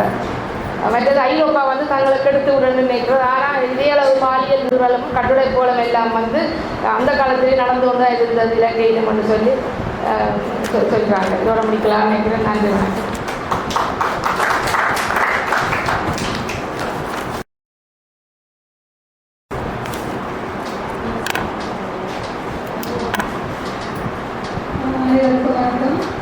நான் ஒரு கவிதையோட ஆரம்பிக்கலாம்னு ஆரம்பிக்கிறேன். அப்பா சொன்னார் என பள்ளிக்கு சென்றேன், தலை சீவினேன், சில நண்பர்களை தவிர்த்தேன், சட்டை போட்டுக்கொண்டேன், பல் துலக்கினேன், வழிபட்டேன், கல்யாணம் கட்டிக்கொண்டேன், காத்திருக்கிறேன், என் உரை வரும். இது வந்து கனிமொழி எழுதின கவிதை. நான் ஏன் கனிமொழிகளை ஏன் ஒரு பெண்ணுக்கு எழுதின கவிதை சொல்லி ஆரம்பிக்கிறேன்னா, ஒருவரையாக நானும் கூட பாரதியார் கவிதைகளையோ இல்லை யாராவது இந்த மாதிரியான சில வீர ஸ்லோகங்களை சொல்லி தான் ஆரம்பிக்கிறது. ஏனது நான் எங்கள் வெளியில் இயங்குகிற பெண்களோட வீரமிக்க வரிகளையும் சொல்லி ஆரம்பிக்கக்கூடாதுன்ற அந்த சிந்தனை மிக சமீபத்தில் ஏற்பட்டனால இப்போ நான் கலந்துக்கிற நிகழ்ச்சிகளில் எங்கள் வெளியில் இயங்கி கொண்டிருக்கிற பெண்களோட ஏதாவது வரிகளை சொல்லியே எனக்கு நானே செல்ஃப் கான்ஃபிடென்ஸ் வர வச்சுக்கிட்டு ஆரம்பிக்கிறேன். ஸோ அந்த வகையில் என்னுடைய டாபிக்கு இந்த கவிதை சரியாக பொருத்தமாக உங்களை நான் நினச்சனால அந்த கவிதையை தேர்ந்தெடுத்தேன். என்னுடைய தலைப்பு புலம்பெயர் வாழ்வியல் 2ஆம் தலைமுறை எதிர்நோக்கும் பிரச்சனைகளும் சிக்கல்களும் சிங்கப்பூர் மலேசியா வாழ்க்கையை முன்வைக்கிறது. நாங்கள் வந்து புலம்பெயர்ல, அதாவது மலேசியாவுக்கும் மலேசிய தமிழர்களுக்கும் கிட்டத்தட்ட 200 ஆண்டுகள் வரலாறு இருக்கு. எப்படி 200 ஆண்டுகள் வரலாறுனா, நாங்கள் எங்களுக்கு ஆரம்பித்த தமிழ் கல்வியின் முறையில் நம்ம என்னுடைய அந்த வரலாற்றை 200 வரலாறு 200க்கு மேலே சொல்லக்கூடாது. 200 வரலாறுகள் ஒரு குறிப்பிட்ட ஒரு அளவில் சொல்லுவாங்க வரலாறு இருக்கு. அப்போ நான் 2ஆம் தலைமுறை பெண்ணுனாக்க நான் எத்தனாவது தலைமுறை பெண்ணா நான் பார்க்கணுன்ற கேள்வி எனக்கு வருது. அப்போ நான் 2ஆம் தலைமுறை பெண்ணா, 3ஆம் தலைமுறை பெண்ணா, 4ஆம் தலைமுறை பெண்ணா அப்படின்னு நான் என்னுடைய தாயாரையும் என்னையுமே 2ஆம் தலைமுறையில் கிளாஸில் இருக்கேன். அந்த அடிப்படையில் நான் என்னுடைய இந்த கட்டுரையை பண்ணிக்கிறேன். நான் பேப்பர் தயாரிச்சிருக்கேன், ஆனால் அந்த பேப்பர் எதுவும் வேலைக்கு ஆகிறதில்லை. ஏன்னா புலம்பெயர் நாடுகளில் என்ன பிரச்சனை இருக்கோ அதே மாதிரியான பிரச்சனைகள், சம பிரச்சனைகள் அதே தான் மலேசியாவிலையும் இருக்குது. அதனால் ஒரு சில குறிப்புகளோட நான் பேப்பர் பார்க்காமலே உங்கள்கிட்ட நான் அதை நேரடியாகவே நான் விஷயப்படுறேன்.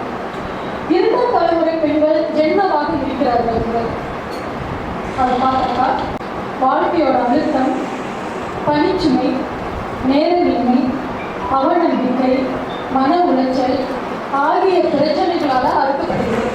அப்போ எங்களுக்கு மகிழ்ச்சி இல்லையா? மகிழ்ச்சி எங்களுக்கு, அதாவது இந்த வயசுக்கு வந்த காலகட்டத்தில் செய்கிற சடங்குகளை தொடங்கி, அதாவது சேலை கட்டதில் அப்புறம் பூ வச்சு கொட்டி வச்சு அழகு பார்க்கறதுல சந்தோஷத்தை, இதுதான் நீ அழகாக இருக்க, லட்சணமாக இருக்க, மகாலட்சுமியாக இருக்க, இந்த மாதிரி சந்தோஷ வார்த்தைகளை குஷிப்படுத்த ஆரம்பிச்சு அந்த பிள்ளை வயசுக்கு வந்து சடங்கு செய்துட்டு இருந்து பின் மாப்பிள்ளை பார்த்து இல்லை மாப்பிள்ளை அதுவாக பார்த்துக்கிட்டு காதல்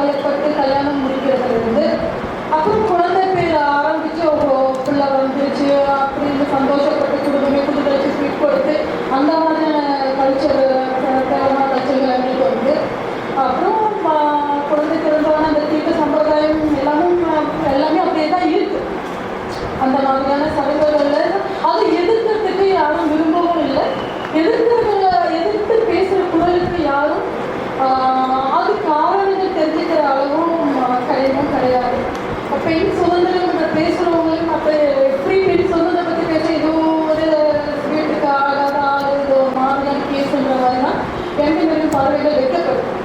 இருந்தும் அதையும் மீறி அதாவது அதிகப்படியான பெண்கள் எந்த கட்சியில் இருக்கிறாங்க பார்த்தா தேசிய முன்னணி கட்சியில் இருப்பாங்க. இந்த தேசிய முன்னணி கட்சியில் இருக்கிற அதிகப்படியான பெண்கள் வந்து அரசாங்கத்துக்கு ஆதரவாக தான் இயங்கிட்டு இருக்காங்க. இந்த அரசாங்கத்துக்கு ஆதரவாக இயங்கிட்டு இருக்கிற பெண்கள் வந்து எப்போதுமே ரொம்ப வசதியாகவும் ரொம்பவும் சொகுசாகவும் கலாச்சாரத்துக்கும் இறை வழிபாட்டுக்கும் அந்த மாதிரி அவங்க எந்த மதத்தில் இருந்தாலும் சரி அப்படியே தான் இருப்பாங்க. அதுக்காக இதை தான் இருப்பாங்க. அதுக்கு எதிர்ப்பாக இருக்கிற எதிர்கட்சியில் இருக்கிற சோசியலிச கொள்கைகளை பயன்படுத்துகிற இல்லை மார்க்சிச கொள்கைகளை பயன்படுத்துகிற கம்யூனிஸ்ட் அந்த மாதிரியான விஷயங்களை இயங்குகிற பெண்களுக்கு அவங்க பேசுகிற பேச்சுகளுக்கும் கொடுக்குற குரலுக்கும் அவங்க ஈடுபாடு விஷயத்திலும் வெளியில கொண்டு போகிறது ரொம்ப குறைவாக இருக்கும். மேலும் அவங்க தமிழ் சூழலை இயங்க மாட்டாங்க. தமிழ் சூழலை இயங்காம அவங்க நாய் சூழல்களில் சீனர்களோடையும் நாய்க்காரர்களோடையும் கை கோர்த்துக்கிட்டு நாயிலும் ஆங்கிலங்களிலும் அவங்களோட கருத்துக்களை கொண்டு போவாங்க. அந்த மாதிரி கருத்துக்களை கொண்டு போகிற விதத்தில் தமிழ் மொழியில் அது பதிவுபடாதாலும் தமிழ் மொழியில் அவங்க அதை பேசாதனாலையும் அது குறித்து யாரும் கேள்வி எழுப்பாதனாலையும் அதில் அதை ஆதரித்து எந்த ஒரு பதிவு செய்யாதனாலையும் அவங்க பேசுகிற விஷயங்கள் பல நேரங்களில் வெளிப்படுறது கிடையவே கிடையாது. அப்போ இந்த தேசிய முன்னணியில் இருக்கிற கட்சிகளில் இருக்கிற அதிகப்படியான பெண்கள் என்ன சொல்கிறாங்கன்றது தான் பத்திரிகையிலையும் வரும். தமிழ் பத்திரிகைகள் அது பெரிய கவர் பண்ணுவாங்க. ஏன்னா தேசிய முன்னணியில் இருக்கிறதுனால பெரிய கட்சிகள் அவங்க அந்த பத்திரிகை ஊடகக்காரங்களுக்கு அந்த பத்திரிகைக்காரர்களுக்கும் புகைப்பட கலைஞர்களுக்கும் அவங்க காசு கொடுத்து செட்டப் பண்ணி வச்சுருப்பாங்க. அப்போ அந்த கொடுத்த காசுக்காக வேண்டி அவங்க அதை நல்லா பிக் கவரேஜ் பண்ணி அப்போ எடிட்டருக்கு இன்னும் கூட அவங்களுக்கு பழக்கம் இருந்தால் அவருக்கும் 2-3 சோப்பை போட்டு விட்டு ஓகே பிக் கவரேஜ் அந்த மாதிரி போட்டு அப்போ பெரிய பிரச்சனை பேசுகிறாங்க. அந்த மாதிரியான விஷயங்கள் அந்த மாதிரியெல்லாம் இருக்கும். இதெல்லாம் 2ஆம் தலைமுறை எனக்கு இது 3ஆம் தலைமுறையிலும் தொடரலாம். இதை வந்து மாற்ற முடியும்ன்றதில் எனக்கு நம்பிக்கை கிடையாது. ஏன்னாக்கா அரசியல் அப்படி இருக்கு. கல்வி மொழியில் எங்களுக்கு மலேசியாவில் எல்லாம் சொல்லுவாங்க நீங்கள் தமிழ் ரொம்ப அழகாக பேசுகிறீங்க, தமிழ் மொழி நீ மலேசியாவிலேருந்து வந்துட்டீங்க தமிழுக்கு நிறையாவும் நான் கேட்டுட்டேன். நான் போன இடங்களில் நிறையா பேர் சொல்லுவாங்க மலேசியாவிலேருந்து தமிழ் அழகாக பேசுவீங்க. மலேசியாவில் நிறையா பேருக்கு தமிழ்ன்ற வார்த்தை அழகாக சொல்ல தெரியாது. இல்லே வாய் வராது ஆனால் நாங்கள் தமிழ் மொழி பேசுவோம். தமிழ் எங்களுக்கு 524 தமிழ் மொழி பள்ளிகள் இருக்கு. எங்களுடைய குழந்தைகளை நாங்கள் வந்து ஆரம்ப தொடக்க கல்வியில் தமிழ் பள்ளியில் தான் போடணுன்ற அந்த விழிப்புணர்வு நிறையா பேர்கள் முன்னெடுத்த காரணத்தினால் வந்து இருந்தாலும் கூட 12 வயசு வரைக்கும் அவங்க படிக்கிற தமிழ் கல்வியை அவங்க இடைநிலை போனதுக்கு தொடர்ந்து கிடையாது. ஏன் தொடர்ந்து கிடையாதுன்னா அவங்க ஆங்கிலம் படிக்கணும், நாய் படிக்கணும். எங்களுக்கு வந்து நாய் மொழியை நாங்களும் ஆரம்பத்துலேருந்து அதாவது 7 வயசு தொடங்கி 12 வயசில் படித்தாலும் கூட ஒரு முறையான இலக்கண பிழையின்றி ஒரு நாய் மொழியில் பேசுறதுக்கோ எழுதுறதுக்கோ தெரியாது.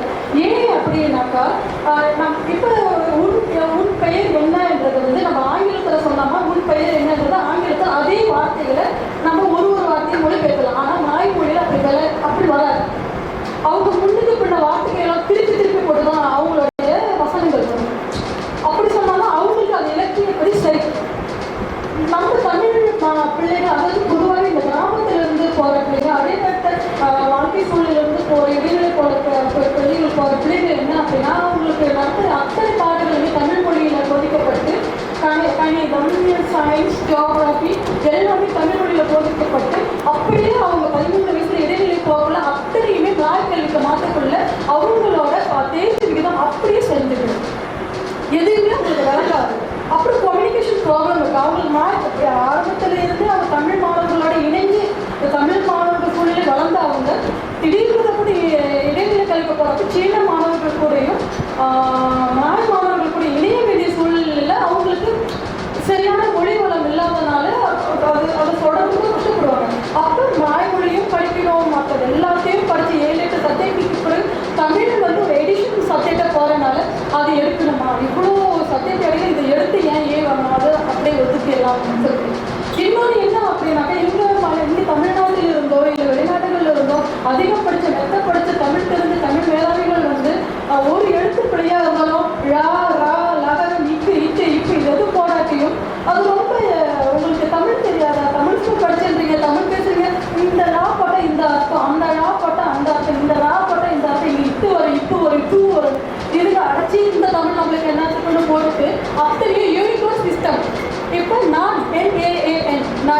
சிம்பிள், யாரும் எந்த கேள்வியும் கேட்க போகிறது கிடையாது. அது ஈஸியாக இருக்குது. அப்போ அவங்க என்ன பண்ணிடுறாங்க, தமிழ் மொழியை அப்படியே தூக்கி ஒதுக்கி வச்சுட்டு இந்த யூனிகோட் சிஸ்டமில் எழுத ஆரம்பிச்சிடுறாங்க. அப்போ அவங்க ஃபேஸ்புக்கில் ஸ்டேட்டஸ் போடுறாங்க, தமிழில் போடுறாங்க, தீபாவளி வாழ்த்துக்கள், அது எங்களுக்கு அப்படியாது என்ன எழுத்து போடுவாங்க, யாரும் கேட்க போகிறது கிடையாது.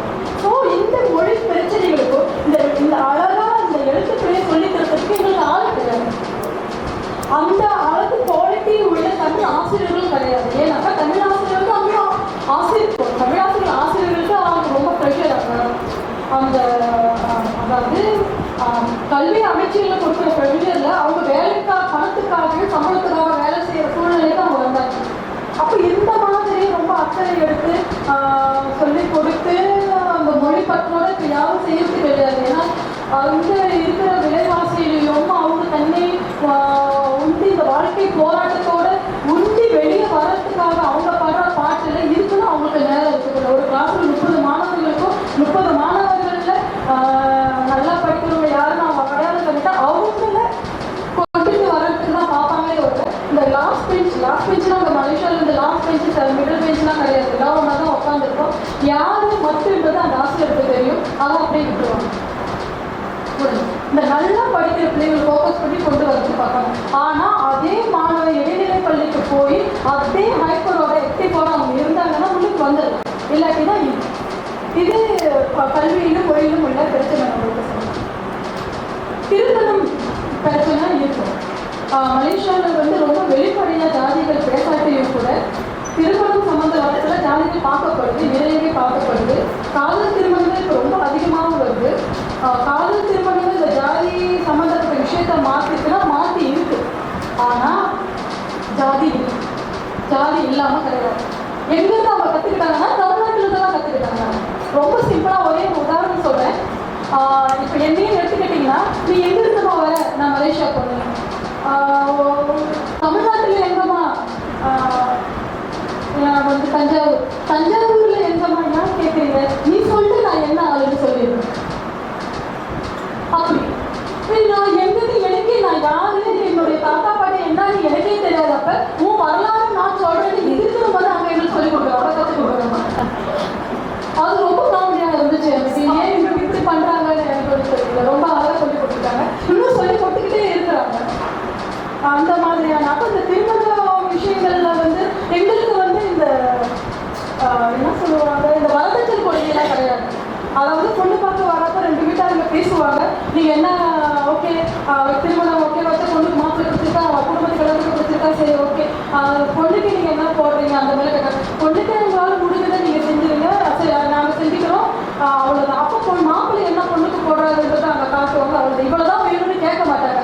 ஆனால் ஒன்றும் இல்லாமே வர முடியாது, அது பிரச்சனை.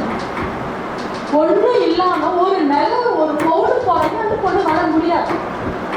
இந்த பொண்ணு வீட்டிலிருந்து ஏதாவது அந்த பொண்ணு போட்டுக்கிட்டு தான் வரணும். அது எவ்வளோன்றதை அந்த பொண்ணை முடிவு பண்ணிக்கலாம். ஆனால் எம்டியாக வர முடியாது.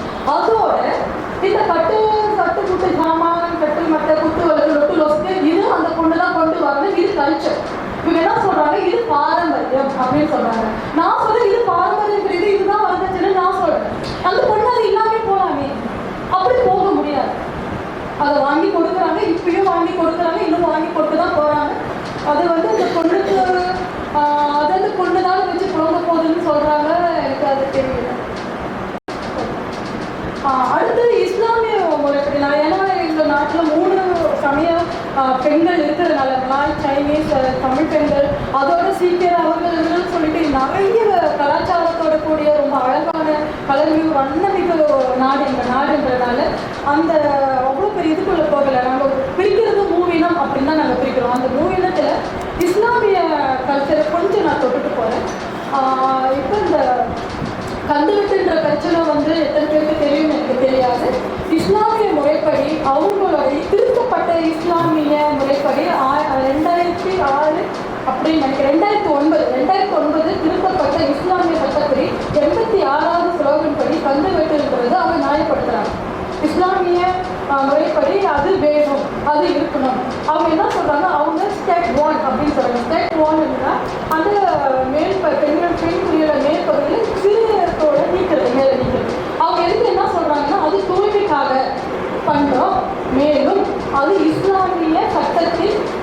செய்யப்பட வேண்டிய கட்டாய முறை அப்படின்னு சொல்றாங்க. இந்த விஷயம் வந்து இந்திய இஸ்லாமிய ஆண்கள் மத்தியில் நிறைய பேருக்கு தெரியுது. நான் ஏன் சம்பந்தப்பட்ட தோழர்கள்கிட்ட நண்பர்கள்கிட்ட இஸ்லாமிய நம்மளுக்கு விசாரிக்கணும் அப்படி ஒன்று வீட்டில் நடக்கவே இல்லை, எப்படி ஒன்று நடக்கலைன்னா. ஆனால் இஸ்லாமிய சமூகத்தில் 96% பெண்களுக்கு அந்த கல்வெட்டு நடந்தது. அது எப்போ நடக்கும் அப்படின்னு பார்த்தாங்கன்னாக்கா, குழந்தை பிறந்த 3 மாசத்துக்கு பிறகு 4 மாசத்துக்குள்ள ஒரு கிளினிக்கு கூட்டு போயிட்டு அந்த விஷயத்த அழகாக செஞ்சுட்டு வந்துடுவாங்க. அப்போ அந்த குழந்தைக்கே தெரியாது அது நடக்கலையா அப்படின்னு சொல்லிட்டு. ஆனால் அது நடந்துக்கிட்டே இருக்கு. அதுவும் வந்து இஸ்லாமிய முறைப்படி அவங்க அது கட்டாயமும் அவங்க சொல்லியிருக்கிறாங்க. இதுக்கான விஷயம் வந்து 2009ஆம் ஆண்டு இடப்பட்ட ஒரு விஷயம் சின்னதாக ஒரு கிளறப்பட்ட போது இஸ்லாமிய டாக்டர், அதாவது இஸ்லாமிய முறைப்படியில் ஹஜ்ஜிக்கு போயிட்டு வந்த டாக்டர் சொல்றாங்க, இது நியாயமான ஒன்று, அதிக ரத்தப்போக்கு இல்லாத ரொம்பவும் சிறிய அளவில் செய்யப்படுற சடங்கு அப்படின்னு சொல்றாங்க. அதே வேளையில இந்து முஸ்லிம் சமூகத்துல ஒரு காதல் வயப்படுறோம், இந்த இந்து சமயத்தில் இருந்துட்டு ஒரு கிறிஸ்துவ சமயத்தில் இருந்துகிட்டு ஒரு இஸ்லாமியரை மலேசியால கல்யாணம் பண்ண முடியாது. அவங்க கட்டாயம் இஸ்லாமிய சமூகத்தை தழுவி தான் திருமணம் பண்ண முடியும். ஒரு முறை அவங்க இஸ்லாமிய சமூகத்தை தழுவினதுக்கு பிறகு திரும்ப அது வந்து வர இயலாது. அந்த மாதிரி ஒரு விஷயம் இருக்கு. அப்போ அவங்க என்ன பண்ணுவாங்க அப்படின்னாக்கா, பெருவாரியான நாய்க்காரர்களுக்கு இந்த மாதிரியான விஷயங்கள் உடன்பாடு இல்லாதப்ப இல்லையோ அவங்க வேறொரு பெண்ணோட ஒரு பேசல விருப்பம் இருக்கக்குள்ள சில சமயம் அவங்க என்ன பண்றாங்க அப்படின்னா, சிங்கப்பூருக்கோ இல்லை வெளிநாடுகளுக்கோ அவங்க போயிடுறாங்க. போய் 5 ஆண்டுகளோ 6 ஆண்டுகளோ அந்த நாடுகளை தொடர்ச்சியா தங்கி அங்க இருக்கிற அந்த நேஷனாலிட்டி அவங்க அதை பெற்றுக்கிட்டு அவங்க விரும்பின பெண்ணை கல்யாணம் பண்ணுறாங்க. பெருவாரி அவங்க சூஸ் பண்ற நாடு என்னன்னு சிங்கப்பூர், ஏன்னா பக்கத்துல இருக்கு. அந்த மாதிரி அவங்க அதை தேர்ந்தெடுத்துக்கிட்டு அந்த மதத்தை விட்டு வெளியே வர்றதுக்கு அவங்க முயற்சி பண்ணுறாங்க. இது இந்த மாதிரியான இருக்கதானே செய்யும். எவ்வளோ உடன்பாடுகள் இருந்தாலும் அதுல இருந்து கட்டுரைக்கிற சில பேர் இருக்கதானே செய்வாங்க. அந்த மாதிரி ஆட்கள் அது வந்து வெளியே வர்றதுக்கு முயற்சி பண்ணிக்கிட்டே இருக்காங்க. மேலும் இஸ்லாமிய சமூகத்துல இருக்கிற இன்னொரு பிரச்சனை என்ன அப்படின்னாக்கா, தமிழ் சூழலை தமிழ் அடையாளத்தை அவங்க வந்து மறைக்கிறாங்க இப்போதைக்கு. அதாவது முதல் தலைமுறையில் அவங்க என்ன பண்ணாங்க அப்படின்னா, ஒரு இஸ்லாமிய குழந்தைய அவங்க தமிழ் பள்ளிக்கு தயங்காம அனுப்பினாங்க, தமிழ் அழகா பேசினாங்க. இப்போ 2ஆம் தலைமுறையில 3ஆம் தலைமுறையில் என்ன நடக்குதுன்னா, தமிழ் பள்ளிக்கு அனுப்புறது இல்லை. அவங்களுக்கு மலாய்க்காரர்களோட உடைய அணிவிச்சு மலாய் பள்ளிக்கு அனுப்பி வீட்டிலையும் மலாய் மொழியை பேச வச்சு யாரு வந்தாலும் மலாயிலேயே அவங்களோட உரையாடலை நிகழ்த்தி இப்ப அப்பா தமிழ் பேசுறாரா, அவங்க குழந்தைகள் யாரும் தமிழ் பேசுறது அப்படியே மலாய் மொழிக்கு மலாய் அடையாளத்துக்கு மலாய் கல்ச்சருக்கு மலாய்க்காரர்களாகவே மாறிட்டாங்க. எப்படி சந்திரமுகி சிறுக மாறினாலும் அதே போல மாறிக்கிட்டே இருக்கிறாங்க. இப்போ எதுக்காக அப்படி பண்றாங்க, அவங்களால அவங்களுக்கு என்ன இருக்கு அப்படின்னு பார்த்தீங்கன்னாக்கா, அவங்களுக்கு அதில் பெரிய பெனிஃபிட் இருக்கு. என்ன அப்படின்னாக்கா, மலேசியாவில் பிறந்த அந்த நாட்டை பிறந்த மலாய்க்காரர்களுக்கு அந்த மண்ணின் மைந்தர்கள் அடையாளம் இருக்கு. அந்த மண்ணின் மைந்தர்கள் அடையாளம் என்ன பண்ணும் அப்படின்னா, அவங்களுக்கு வேண்டிய சலுகையை அதிகப்படியாக கொடுக்கும். மலாய்க்காரர் இப்போ நான் மலேசியாவில் பிறந்த 3ஆம் தலைமுறை பெண், நானும் அந்த மண்ணில் தான் பிறந்திருக்கேன், எங்கள் அப்பா அதில் தான் பிறந்திருக்காருன்னா நான் ஒரு மலேசியன் சொல்லிக்கிட்டாலும் கூட மலேசியாவில் இருக்கிற மலேசியர்கள் எங்களை வந்து ஒரு மலேசியர்களாக ஒத்துக்கிட்டாலும் கூட அந்த மண்ணின் மைந்தர்களை எல்லாம் பார்க்கறதே கிடையாது.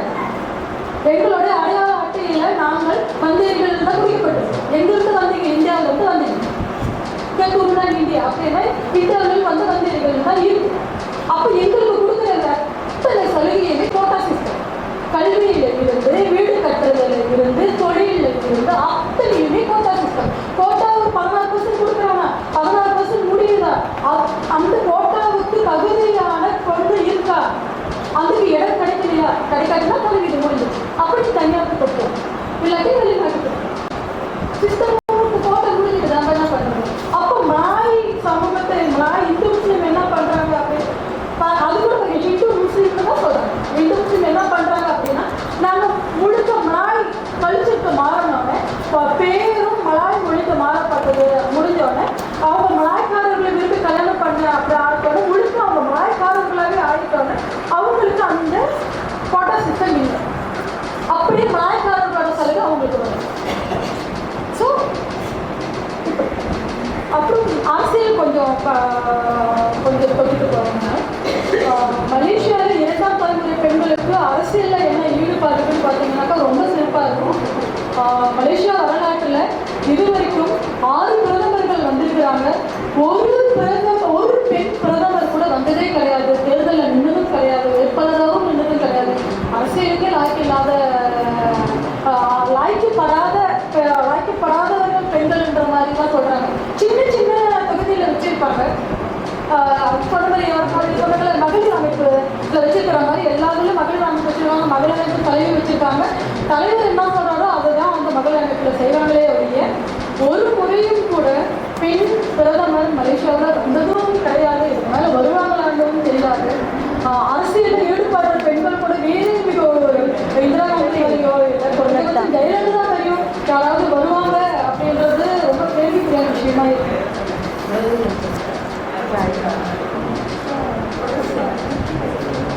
சரி, நாளைக்கு நேரம் பற்றக்கூடியனால கடைசியில் ஒரே ஒரு விஷயத்தை மட்டும் நான் சொல்றேன். அம்பிகா ஸ்ரீனிவாசன் சொல்லிட்டு மலேசியாவில் முக்கியமான வழக்கறிஞர். அவங்க என்ன மாதிரியான வழக்கறிஞர் அப்படின்னு பார்த்தாங்கன்னாக்கா ஒபாமா பிரசிடண்டாக இருக்கக்குள்ள அவங்களுடைய மிஷேல் ஒபாமா தனிப்பட்ட முறையில் ஒரு கான்ஃபரன்ஸுக்கு அம்பிகா ஸ்ரீனிவாசனை அழைச்சு அவங்களுக்கு ஒரு விருது கொடுத்து கௌரவிக்கிற அளவுக்கு அம்பிகா ஸ்ரீனிவாசன் ஒரு குவாலிட்டியான ரொம்பவும் ஒரு தைரியமான பெண். அவங்க நியாயமான தேர்தல் வேணுன்றதுக்காக பட்ட கொடுமைகள் கொஞ்சம் நஞ்சம் கிடையாது. அவங்களுக்கு தனியார் அமைப்புகளும் எதிர்கட்சி அமைப்புகளும் நிறைய ஒத்துழைப்பு கொடுத்தாலும் கூட தேசிய முன்னணியை எதிர்த்துக்கிட்டு ஒன்றுமே பண்ண முடியல. அவங்க வீட்டு அம்பிகா ஸ்ரீனிவாசன் ஒரு செய்வாங்க. அவங்க வீட்டு முன்னுக்கு நின்று மாட்டு இறைச்சி வாட்டுற மாதிரியும் உடற்பயிற்சி செய்கிற மாதிரியும் உலகில் ரீதியில் பல சிக்கல்கள் அவங்களுக்கு கொடுத்தாங்க.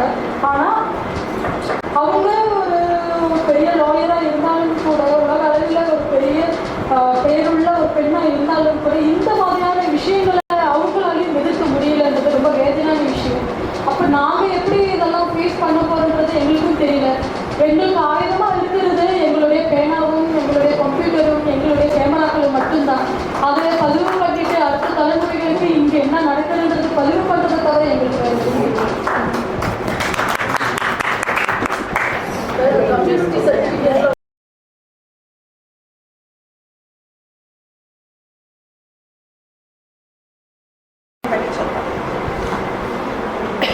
அனைவருக்கும் மாலை வணக்கம்.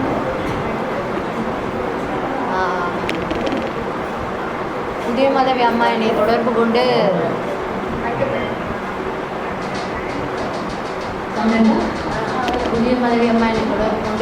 பெருநகரம் பெண் நிலையம் அப்படின்னு சொல்லி ஒரு தலைப்பு கொடுத்து நீங்கள் பேசுங்க அப்படின்னு சொன்னப்ப நான் உங்களை மாதிரி எந்த பேப்பரில் ரெடி பண்ணவே இல்லை. ஏன்னா நான் வாழ்ந்துட்டு இருக்கிறதுனால அது என்னமோ எனக்கு தேவையில்லைன்ற மாதிரி இருந்துச்சு. இந்த நகரத்தில் தான் நான் வாழ்ந்துட்டு இருந்துருக்கேன். இப்போ நான் வந்து இந்த நகரத்துக்கு வந்து ஒரு 13 வருடங்களாக என்னோடய திருமணத்துக்கு அப்புறம் தான் நான் வந்து மும்பைக்கு போயிருக்கேன். அதுக்கு முன்னாடி நான் வந்து மதுரையை சேர்ந்துட்டேன். இந்த பெருநகரம் வந்து எனக்குள்ள நான் வந்து என்னைய வச்சு தான் நான் இந்த ஸ்பீச்சை நான் கொடுக்க போகிறேன். ஏன் கேட்டிங்கன்னா நான் வேலைக்கு போகிறேன். என்னால் வெளி உலகத்தையும் நான் பார்க்குறேன், என்னோடய வீட்டையும் நான் கவனிச்சுக்கிறேன். அப்படின்றதுனால ஒட்டுமொத்த ஒரு பெண்களோட பிரதிநிதியாகவே, அதாவது வேலைக்கு போகிற மற்றும் வீட்டில் இருக்கக்கூடிய பெருநகரத்து பெண்களுடைய பிரதிநிதியாகவே என்னால் இதை வந்து பேச முடியும். இந்த பெருநகரம் வந்து நான் வந்தப்போ எனக்குள்ள எந்த விதமான ஒரு மிகப்பெரிய ஆச்சரியத்தையும் ஏற்படுத்தலை. ஏன்னா நான் இருக்கிறது வந்து நாங்கள் வந்து பில்டிங்கில் இல்லை, நான் வந்து இந்த சால் சிஸ்டம் அப்படின்னு சொல்லி சொல்லுவாங்க, சாதாரணமான பகுதியில் தான் நாங்கள் வந்து இருக்கோம். அதனால் என்னமோ தெரியல, எனக்கு வந்து நான் ஊர் எப்படி இருந்தனோ அதே மாதிரி தான் நான் இங்கேயும் இருக்கிறேன். இரண்டாவது வந்து இதில் ஒரு மிக முக்கியமான பிரச்சனை என்னென்னா, நாங்கள் இருக்க பகுதிகளில் வீடுகளில் கழிப்பறை கட்டுறதுக்கு அனுமதி கிடையாது. இன்னைக்கு வரைக்கும் கிடையாது, அனுமதி இல்லை. நாங்கள்லாம் வந்து பொது கழிப்பறையில் தான் நாங்கள் வந்து யூஸ் பண்ணுறோம். நீங்கள் கொஞ்சம் நினச்சி பாருங்கள், காலையில் வந்து ஒரு வேலைக்கு போகிற பெண் காலையில் எழுந்திருச்சு வீட்டில் வேலை பார்ப்பாங்களா, கணவருக்கு தேவையானதை செஞ்சு வெளியில் அனுப்புவாங்களா, இல்லை குழந்தைகளை கவனிப்பாங்களா, இல்லை தன்னை கவனிப்பாங்களா, இல்லைன்னா கழிப்பறை நோக்கி போவாங்க. பெருநகரம் நம்ம சொல்கிற மெட்ரோபாலிட்டன் சிட்டி, ஆனால் ஒரு நடுத்தர வர்க்கத்து பெண். இங்கே வர்க்க வேறுபாடு நிறைய இருக்குது. வர்க்க வேறுபாடு கட்டாயமாக இருக்குது. சாதி பிரச்சனையும் வந்து முழுக்க இருக்குது. ஆனால் என்ன, இந்த பெருநகரம் தன் மேலே ஒரு ஜில்லா பேப்பரை சுற்றிக்கிட்டு பல இருக்கு, அவ்வளோதான். வேற ஒன்றும் இல்லை, அவ்வளோதான். கொஞ்சம் பல இருக்கும் பார்க்குறதுக்கு. உள்ளே போய் பார்த்தீங்கன்னா இருக்க வேண்டிய குப்பை பிரச்சனை எல்லாமே அப்படியே தான் இருக்குது. சாதி இருக்குது, வர்க்க வேறுபாடு இருக்குது, படிக்காத பெண்களுக்குள்ள வேறுபாடு இருக்குது, எல்லாமே இருக்குது கவர்மெண்ட்டில். எதுவும் வந்து அதனால தான் எனக்கு என்னவோ இந்த பெருநகரம் இன்றைக்கு வரைக்கும் எனக்குள்ள மிகப்பெரிய ஆச்சரியத்தை ஏற்படுத்தவே இல்லை. அதுக்கப்புறம் இந்த பெருநகரத்தில் இருக்கக்கூடிய பெண்கள், இப்போ நான் உழைக்கும் பெண்களை பற்றி பேசுகிறதுனால நம்ம இப்போ இங்கே இருக்கக்கூடிய பெண்கள் நம்ம நினைக்கிறோம் வேலைக்கு போகிறாங்க, கொஞ்சம் பொருளாதார ரீதியில் சுதந்திரமாக இருப்பாங்க அப்படின்னு சொல்லிட்டு. அதெல்லாம் ஒரு மண்ணும் கிடையாது. கடை அடுத்த ஆள் கண்ட்ரோலில் தான் இருக்குது. இப்போ வரைக்கும் கடை வந்து வேற ஆள் கண்ட்ரோலில் தான் இருக்குது, நம்ம கண்ட்ரோலில் இல்லை. சம்பாதிக்கிறது தான் நம்ம இருக்குது. பெண் பொருளாதார சுதந்திரம் இருக்குது. ஒரு 2% அளவில் இருக்க பெண்களுக்கு, ஒரு ஐடி செக்டரில் இருக்க பெண்களுக்கு, இல்லை மிகப்பெரிய போஸ்டில் இருக்கக்கூடிய பெண்களுக்கு வந்து அந்த சுதந்திரம் இருக்குது கட்டாயமாக. ஆனால் அது வந்து ஒரு விதிவிலக்காக 100 பெண்களில் வந்து 2 பேர் ஐடியில் வேலை பார்க்குறாங்கன்னா அந்த 2 பேர் வந்து கொஞ்சம் சுதந்திரமாக இருப்பாங்க. ஒரு லிவிங் டுகெதராக இருக்கட்டும், இல்லை அவங்களோட வாழ்க்கை முறையாக இருக்கட்டும், இல்லை எல்லா அவங்க கல்ச்சர் ட்ரெடிஷன் எல்லாத்துலேயுமே அவங்க கொஞ்சம் வந்து ஃபார்வர்டாக தான் இருப்பாங்க. இருந்தாலும் அந்த விகிதாச்சாரத்தினுடைய அடிப்படையில் பார்த்தோம்னா நம்ம எப்பயுமே வந்து விதிவிலக்குகளை பொது நீதியாக எடுத்துக்க முடியாது அப்படின்ற அடிப்படையில் மிகப்பெரிய ஒரு படித்து வேலைக்கு போய் குடும்பத்தையும் கவனித்துக்கிற பெண் அப்படின்ற முறையில் வந்து இந்த விகிதம் வந்து ரொம்ப குறைச்சல். நமக்கு கிடைச்சிருக்க சுதந்திரம், நமக்கு கிடைச்சதா நம்ம நினச்சிட்டு இருக்க சுதந்திரம், அதுதான் வந்து மிகப்பெரிய அளவில் ஒன்றும் எனக்கு ஒன்றும் இல்லைன்னு நான் நினைக்கிறேன். ரெண்டாவது சவுண்ட் இல்லைன்னா இல்லை ஆன் பண்ணி தான்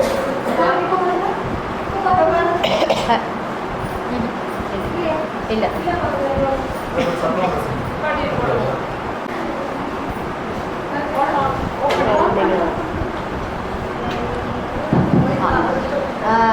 இந்த மும்பை மாநகரத்தில் இன்னொரு முக்கியமான இது என்னென்னா, நம்மெல்லாம் பெண்கள் நம்ம வெளியில் போய் வேலை பார்க்குறோம்.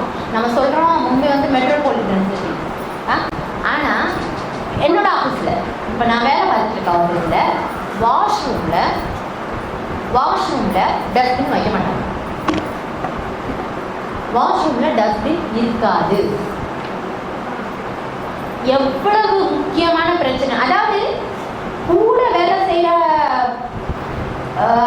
பெண், அந்த பெண்ணுக்கு உண்டான தேவைகள் என்னன்ற புரிதலே இல்லாமல், அவங்களுக்கு தெரியும்ல பெண் என்றால் அவங்களுக்கு இதெல்லாம் தேவைப்படும், இதெல்லாம் இது பண்ணணும், இவங்களுக்கு இந்த பிரச்சனைகள் எல்லாம் இருக்கும், இது அது வந்து நம்ம நினச்சிட்டு இருக்கோம் பெருநகரத்தில் இருக்கிற ஆட்கள் வந்து கொஞ்சம் இதாக இருப்பாங்க அப்படின்னு சொல்லி. அதெல்லாம் ஒன்றும் இல்லை, அப்படிலாம் எதுவும் கிடையாது. இப்போ நான் வேலை பார்த்துட்டு இருக்க அலுவலகத்திலே வந்து வாஷ்ரூமில் வந்து டஸ்ட்பின் வைக்கிறது இல்லை. இது வந்து என்னன்னா, இது என்ன மாதிரியான உளவியல் சிக்கல்கள் எல்லாம் ஏற்படுத்துதுன்னா, நீ தான் ஊர் ஃபுல்லாக கேமரா மாட்டி வச்சுருக்க ஆஃபீஸில். இதில் நாங்கள் அதுவே பெரிய பிரச்சனை தான் எங்களுக்கு. இதில் நீ வாஷ்ரூமே அதுவும் ஒரு பெரிய பிரச்சனை. வாஷ்ரூம் முன்னாடி கேமரா போட்டு உட்காந்துருவேன், அதுவே ஒரு பெரிய பிரச்சனை. இதில் வந்து இந்த வாஷ்ரூம் போகிறது வர்றது, அங்கே நம்ம யூஸ் பண்ணுறது, இதெல்லாம் நாங்கள் எப்படி மறைக்கிறது, எப்படி நான் வந்து மறைக்கிறது? இப்போ எனக்குலாம் சில சமயம் எப்படி போகிறோம் அப்படியே நம்ம பாட்டு கையில் எடுத்துகிட்டு போயிட வேண்டியதான். அவன் பார்த்தா என்ன பார்க்காட்டேன்னு அவ்வளோ கோவம் வரதான் நாங்கள் செய்யும். அதான் எல்லா இடத்துலையும் கேமரா மாட்டி வச்சுருக்கீங்க, எப்படியோ நீங்கள் பார்க்க தான் போகிறீங்க, திருட்டுத்தனமா பார்க்க தானே செய்வீங்க, ரைட்டு தானே? அப்போ இதில் என்ன நான் மறைக்கிறதுக்கு என்ன இருக்குது?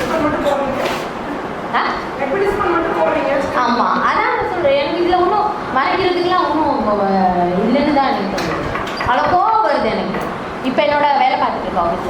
அப்புறம் வந்து இன்னும் ஒரு முக்கியமான இந்த பெருநகரத்தினுடைய சங்க துக்கங்களில் துயரங்களில் வந்து முக்கியமானது ஒன்று வந்து சிவப்பு விளக்கு. சிவப்பு விளக்கு இங்கே வந்து அது வந்து சட்டப்பூர்வமாக வந்து நடக்கிறதா சொல்கிறாங்க. அது உண்மையாக என்னன்னு தெரியல. ஆனால் அது வந்து மாம்பை சொல்லுவாங்க, மாம்போட மெயின் அட்ராக்ஷனில் அது மெயின் அட்ராக்ஷன் அது வந்து. இப்போ நான் வேலை செஞ்சுட்டு இருக்க பகுதியிட்ட ஒரு சின்ன ரயில்வே ஸ்டேஷன் இருக்குது பக்கத்தில். ட்ரெயினில் தான் நான் ட்ராவல் பண்ண வேண்டியது இருக்கிறதுனால ட்ரெயினில் வந்துட்டு வரக்கூடிய பகுதிகளில் ஒரு பொது கழிப்பறை வந்து இருக்குது. அந்த ஒரு டேர்ன் பண்ணி அது கொஞ்சம் தூரமாக வரணும். அந்த இடத்துல வந்து நிறைய பெண்கள் இரவு நேரங்களில் வந்து நின்றுட்டு இருப்பாங்க. அதாவது சிவப்பு விளக்கு பகுதியில் தான் அவங்க இருப்பாங்க அப்படின்றது இல்லாமல் சும்மா ரயில் நிலையம்ன்றது வந்து இங்கே இருக்க ரயில்வே ஸ்டேஷன்லாம் நம்ம நினச்சி பார்க்க முடியாது.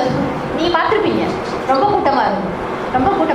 அவ்வளவு கூட்டமான பகுதிகளில் கூட அவங்க வந்து ரொம்ப தன்னுடைய வயிற்று பாட்டுக்காக வேண்டி அவங்க வந்து நின்றுட்டு இருக்க விதம் வந்து எனக்கெல்லாம் அன்னைக்கு முதல் தடவை நான் பார்த்தீங்க அப்படி புதுசாக வேலையில் ஜாயின் பண்ணியிருக்கேன். அந்த நவம்பர் மாதத்துல இருந்து அந்த ஆஃபீஸில் எனக்கு வந்து அன்னைக்கு நைட்டில் நான் ரொம்ப நேரம் யோசிச்சுட்டு இருந்தேன்.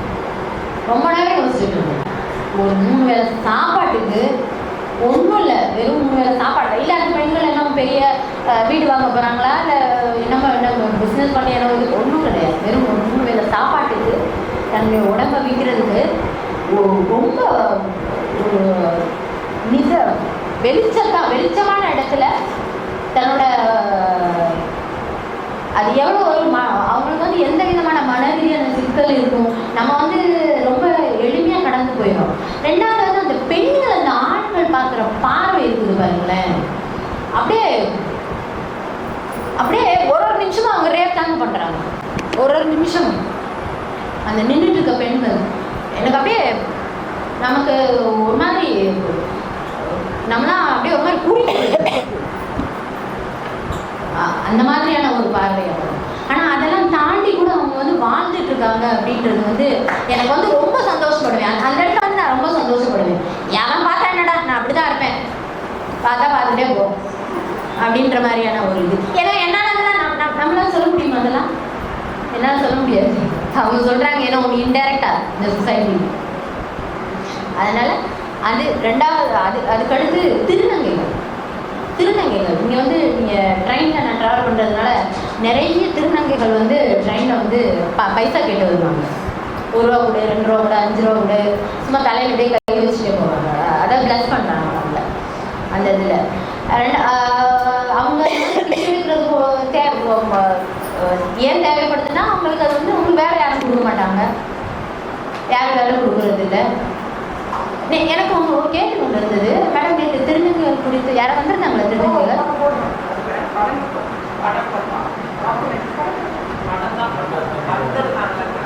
இங்கே யாரும் வரல.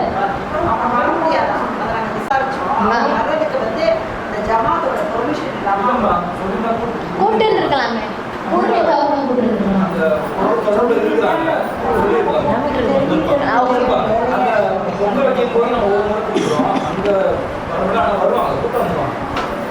இப்போ முந்தி மாதிரி இல்லை. இப்போ வந்து எல்லாரும் திருநங்கைகள்லாம் படிச்சுட்டு பெரிய பெரிய நிலைகள்லாம் இருக்காங்க மேடம். முந்திதான் அந்த சிக்னல்ல இருந்து இல்லை நான் ஒன்று முடிச்சிருக்கேன்.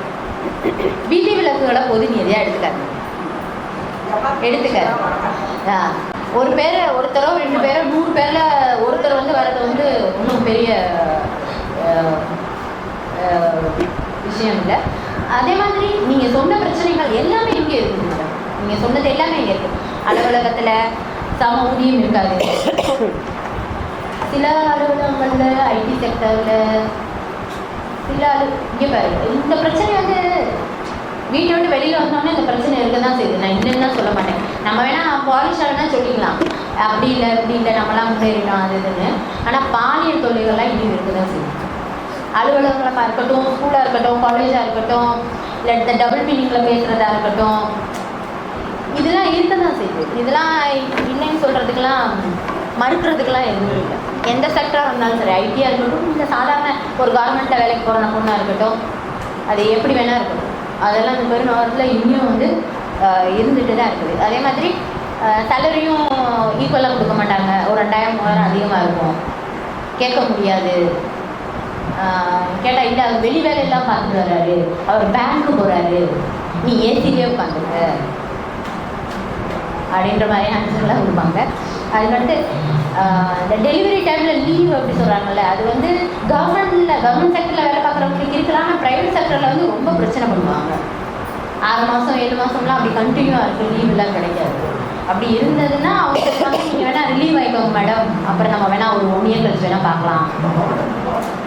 அப்படிதான் சொல்லுவாங்க. இது இல்லை, உண்மை அப்படி இருக்குது, அப்படிதான் சொல்லுவாங்க.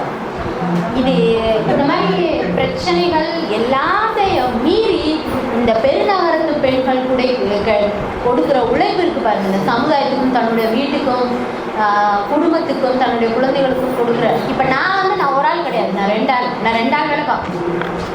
காலையில் எழுந்திரிச்சு பால் வாங்கி டீ போட்டு கொடுத்து, சாக்ஸ் எடுத்து கையில் கொடுத்து, கட்சி எடுத்து கையில் கொடுத்து, குழந்தைங்கள ஸ்கூலுக்கு அனுப்பி, நான் கிளம்பி அதை வீடு வேற க்ளீனாக வச்சுக்கணும்.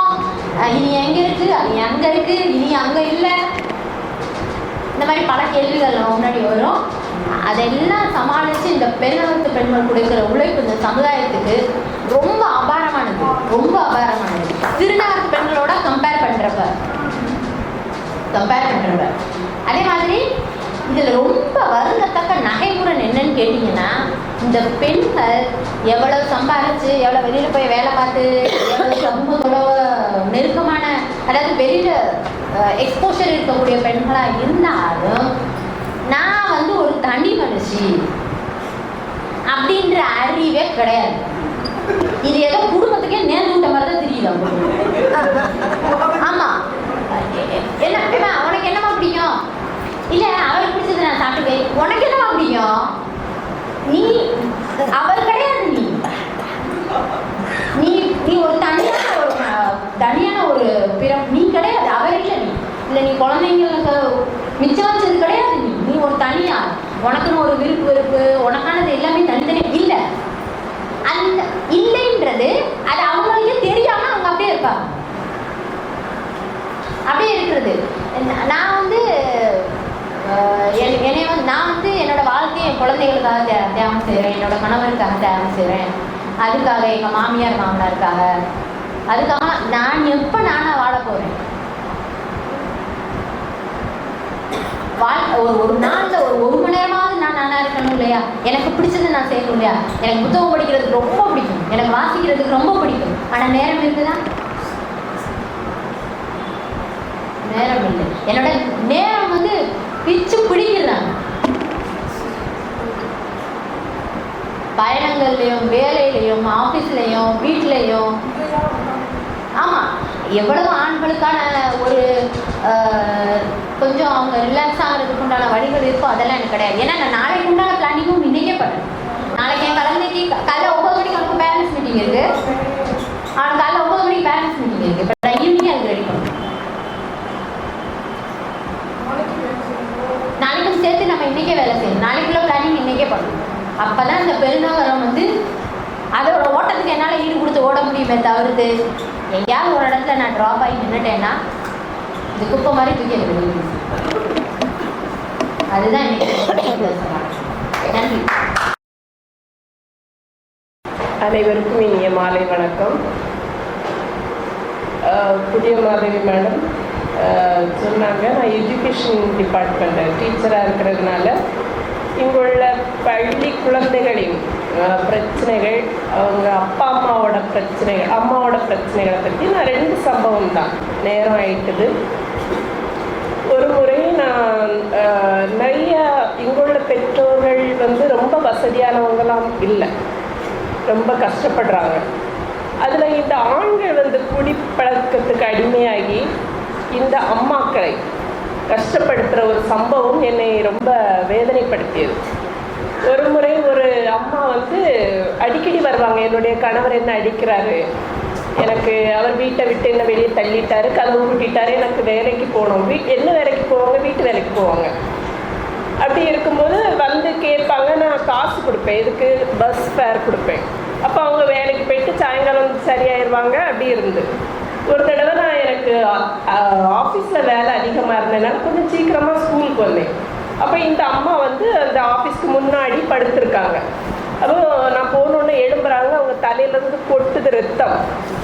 உடனே என்ன ஆச்சுது, ஏன் ஐயோ இங்கே எதுக்கு வந்தீங்க, போக வேண்டியதானே டாக்டர்கிட்டனா. என்னுடைய கணவர் வந்து நல்லா குடிச்சிட்டு வந்து குக்கரோட மூடி எடுத்து அடிச்சிட்டார், அதில் ஒட்டுது ரத்தம். உடனே நான் அவங்கள கூட்டிகிட்டு போய் டிஸ்பென்சரில் கொண்டு அவர் உடனே ஒரு ஹாஸ்பிட்டல் தந்தார், போய் ஸ்டிச்சிங் போட்டு கூட்டிகிட்டு வந்தாச்சு.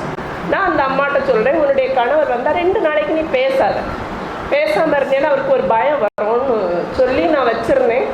ஆனால் ஒரு 2 மணி நேரம் கழிச்சு கணவர் தேடி வந்தார், நல்லா தண்ணி. அப்போ அவர் என்கிட்ட தர்க்கம் பண்ணுறாரு, என் மனைவியை அனுப்புங்க அப்படின்னு. அப்போ நான் சொல்கிறேன், நீ எதுக்கு அடித்தா உன்னுடைய மனைவியை? என்னுடைய மனைவி வேலைக்கு போகின்ற இடத்துல போகிற வழியில் மற்ற ஆண்களோட அவள் பேசுகிறான். அப்போ இதுக்கு இந்த ஆண் வேலை பார்க்கல. அப்போது நான் சொல்கிறேன், அப்போ நீ உன் மனைவியை நீ வெளியே போக வேண்டான்னா நீ சம்பாதிச்சு கொடுக்க வேண்டியதானே, நீ அது கொடுக்கல. அப்போ அவள் வெளியே போய் யார்கிட்ட பேசினா என்ன? உன்னுடைய 3 குழந்தைகள் இன்னைக்கு அவள் காப்பாற்றிட்டு இருக்கிறா, உனக்கு அந்த ரைட்ஸே கிடையாது அவளை அடிக்கிறதுக்கு. ரொம்ப ஆர்கியூமெண்ட். அப்போ இவ பார்த்துட்டே இருக்கிறா இந்த பெண், நானும் அவனும் ரொம்ப ஆர்கியூமெண்ட் பண்ணிகிட்டே இருக்கிறோம். அவன் நல்ல தண்ணி. நான் இந்த நீ குடிச்சிட்டே ஸ்கூலுக்குள்ளே வந்தா, வரக்கூடாது ஸ்கூலுக்கு, இது ஒரு கோயில். உடனே வந்துன்னா சரி நான் இங்கே நிற்கிறேன்னு அங்கே நின்று தன்னுடைய மனைவி சைகை காட்டுறான், வந்துரு போயிடுவோம் அப்படின்னு. உடனே நான் போய் உட்காந்துட்டேன், டயர்டாகிட்டு போய் உட்காந்துட்டு என்னுடைய வேலையை பார்க்க ஆரம்பிச்சிட்டேன். திருப்பி இவன் அங்கேருந்து திட்டுறா, நான் வரமாட்டேன், நான் டீச்சர்கிட்ட இருக்கிறேன், என்ன என் பிள்ளையில விட்டுரு நீ. 2 பேருக்கும் ஆர்குமெண்ட் நடக்குது. நான் கேட்டும் கேட்காமல என்னுடைய வேலையை பார்த்துட்டே இருக்கிறேன். கொஞ்ச நேரத்தில் இவள் உள்ளே வர்றா, வந்துட்டு டீச்சர் நான் போகட்டுமா? அதனால நீ போனியேன்னா இனி நீ அவன்கிட்ட அடி வாங்கக்கூடாது, நீ அவன் சந்தேகப்பட்டு அடிக்கிறான்ல, நீ ஏன் அப்படி நடக்கும்? நான் பேசவே இல்லை டீச்சர், யார்கிட்டையுமே பேசலை. நான் வெளியே போகலைன்னா 3 பிள்ளைங்களுக்கு சாப்பாடையாது, என்னுடைய குடும்பம் நடக்காது, அதனால் நான் பெய் தானே ஆகணும். ஆனால் அவன் டெய்லி சந்தேகப்படுறான். அப்போ நான் சொல்கிறேன், கொஞ்சம் பொறுமையாக இரு, அவன் கொஞ்ச நேரம் சத்தம் போடட்டும், வந்து திருப்பி அவனுக்கு நீ வேணும், நீ இல்லாமல் அவனால் இருக்க முடியாது, அவன் கொஞ்சம் மன்னிப்பு கேட்கட்டும் உன்ட்ட. ஆனால் இந்த அம்மாவுக்கு அது தயார் இல்லை, அவளுக்கு வந்து விட்டுட்டா போதும் டீச்சர் அப்படிங்கிறது மாதிரி. அதனால சரி உன்னுடைய விருப்பம் படி செய், இது உன்னுடைய குடும்பம், நீ என்ன பண்ணணுன்னாலும் பண்ணிக்கோ அப்படின்னு விட்டுட்டேன். கொஞ்ச நேரத்தில் டீச்சர் தப்பாக எடுத்துக்காதீங்க, நான் போகிறேன் டீச்சர், அவரு கூட போயிடுறேன் டீச்சர், சரி போ. அப்போது இதில் வந்து அந்த பெண் தன்னுடைய குடும்ப பெண்ணாக இருந்து தன்னுடைய குடும்பத்திற்காக உழைக்கும் போது தன்னுடைய குடும்பத்தை தான் முதலில் கொண்டு வர்றான். இது அவளுடைய தப்பே கிடையாது. அவன் திருப்பியும் அடிக்க தான் போகிறான், வேதனைப்பட தான் போகிறான். ஆனால் அதெல்லாம் மறைச்சிட்டு அந்த பெண் அந்த வாழ்க்கையை நடத்திட்டு தான் இருக்கிறான். இப்போ ஒரு வாரத்துக்கு முன்னாடி என்னுடைய பள்ளியில் 8ஆம் வகுப்பு ஆசிரியர் வந்து சொல்கிறாங்க, இந்த ஒரு குறிப்பிட்ட பிள்ளையால் என்னுடைய வகுப்பு பாதிக்கப்படுது, இவளுக்கு நீங்கள் டிசி கொடுத்து அனுப்பணும். அப்போ நான் என்ன விஷயம் கதை பேச கூப்பிட்டா, அந்த 8ஆம் வகுப்பு பிள்ளையையும் அவனுடைய தங்கையையும் ஒரு மாணவன் 2 பேரையும் கையில் தோளில் கை போட்டுட்டு ஸ்கூல் காம்பவுண்டில் நின்று பேசியிருக்கிறோம். அப்போ இவ்வளோ நானும் வெளியில் நடந்த இந்த சம்பவம் இப்போ வகுப்புக்குள்ளே ஸ்கூல் காம்பவுண்டுக்குள்ளே நடக்க ஆரம்பிச்சு. இதை மற்ற பிள்ளைங்க பார்க்குறாங்க, கெடுவாங்க. திருப்பி இந்த பிள்ளைகிட்ட கேட்டால் அவன் என்ன பண்ணுறான், 10 ரூபா 5 ரூபா இவ்வளோதான் இந்த பிள்ளைகளுக்கு கொடுக்குறான். ஆனால் இந்த பிள்ளைங்கள ரொம்ப யூஸ் பண்ணுறான். ஆனால் இதை அவங்க அம்மா அப்பாட்ட சொன்ன உடனே அவங்க அம்மா அப்பா என்ன செய்கிறாங்க, பிள்ளைங்களை அடிக்கிறாங்க, வீட்டோட நிறுத்திடுறாங்க. அப்போ இந்த பிள்ளைங்களுக்கு ஒரு கவுன்சிலிங் கொடுக்கணும், இந்த பிள்ளைங்களுக்கு ஒரு விழிப்புணர்வு வர்றதுக்கு. ஏன்னா அந்த ஏஜ், அந்த பிள்ளைங்க வாழ்கிற அந்த சூழ்நிலை, அதுக்கு எல்லாம் சின்ன சின்ன வீடுகளில் இருக்குது, பக்கத்தில் நடக்குது. இன்னொரு பிள்ளை அப்படி சந்தோஷமாக இருக்கும்போது நமக்கும் ஆசை. அப்படி நிறைய பிரச்சனைகளை இந்த மும்பை மாநகராட்சியில் படிக்கிற பெண் குழந்தைகள் சந்திச்சுட்டு தான் இருக்கிறாங்க. பொதுவாகவே எஜுகேஷன் கல்விங்கிறது ஒரு மரியாதைக்குரியான இடம். ஆனால் இந்த இடத்திலையுமே சில தவறுகள் அதிகாரிகளால் கொடுக்கப்படத்தான் இருக்கிறது, அதை வெளியே சொல்ல முடியாது. இப்போ இப்போ இந்த மும்பை நகரம் சொல்கிறாங்க பெரிய அமைப்புகள், நிறைய அமைப்புகள் இருக்குது, எண்ணிக்கையில் அடங்காத அமைப்புகள் இருக்குது. ஆனால் இந்த அமைப்புகளில் எந்த பெண்ணுக்கு முக்கியத்துவம் கொடுக்கறதே கிடையாது. ஆனால் எக்ஸப்ட் எங்கள் மும்பை மாநகராட்சியில் என்னை தலைவராக தேர்ந்தெடுத்தாங்க. ஆனால் அதுக்கும் நிறைய ஆண்களுடைய எதிர்ப்பு. அப்போ நானே சொன்னேன், வேண்டாம், எனக்கு இந்த தலைமை பொறுப்பு வேண்டாம், விட்டுருங்கன்னா. ஒருத்தர் சொன்னார், காய்ச்சி மரம் கல்லடி படத்தான் செய்யும், ஆண்களுக்கு என்ன பெண் குறைவு, உன்னாலும் சாதிக்க முடியும், இருந்து பாருங்க. ஆனால் ஏன் என்னால் சாதிக்க முடியாது இருக்கு? இதற்கு முந்தைய தலைவரை விட நான் நன்றாக என்னுடைய பணியை செய்து கொண்டு இருக்கிறேன். பிற அமைப்புகள் நிறைய இருக்குது. அதில் இப்போ ஒரு அமைப்பில் ஒரு அமைப்பாளராக இருக்கிறேன். அது ஒரு நல்ல ஒரு பெயர் வாங்கின அமைப்பு. அதற்கு பிறகுதான் மற்ற அமைப்புகள் இந்த பெண்களை கொஞ்சமாவது அந்த அமைப்புகளில் கொஞ்சம் என்ட்ரு பண்ண விட்டுருக்காங்க. நிறைய பார்த்தீங்கன்னா பெண்களுக்கு முக்கியத்துவம் கொடுக்கவே மாட்டாங்க. 10 ஆண்கள் பேசினாதான் ஒரு பெண்ணுக்கு அங்கே பேசுறதுக்கோ அவங்களுடைய கருத்துக்களை பரிமாறுறதுக்கு சந்தர்ப்பம் கொடுக்கப்படுகிறது. இது யாரோட தவறு தெரியவில்லை. இந்த ஆண்களோட போட்டி போடுறதுல இருக்குதே பெரிய வேதனை, பெரிய வேதனை. அவங்களுக்கு நம்முடைய கருத்துக்களை சொல்லும் போது அவங்க ஏற்றுக்கிறதுக்குள்ள மனப்பக்குவம் கிடையாது. இவங்க பெண் தானே, இவங்களுக்கு அனுபவம் கிடையாது அப்படிங்கிற ஒரு தாட் அவங்களுடைய மனசுல இருக்குது.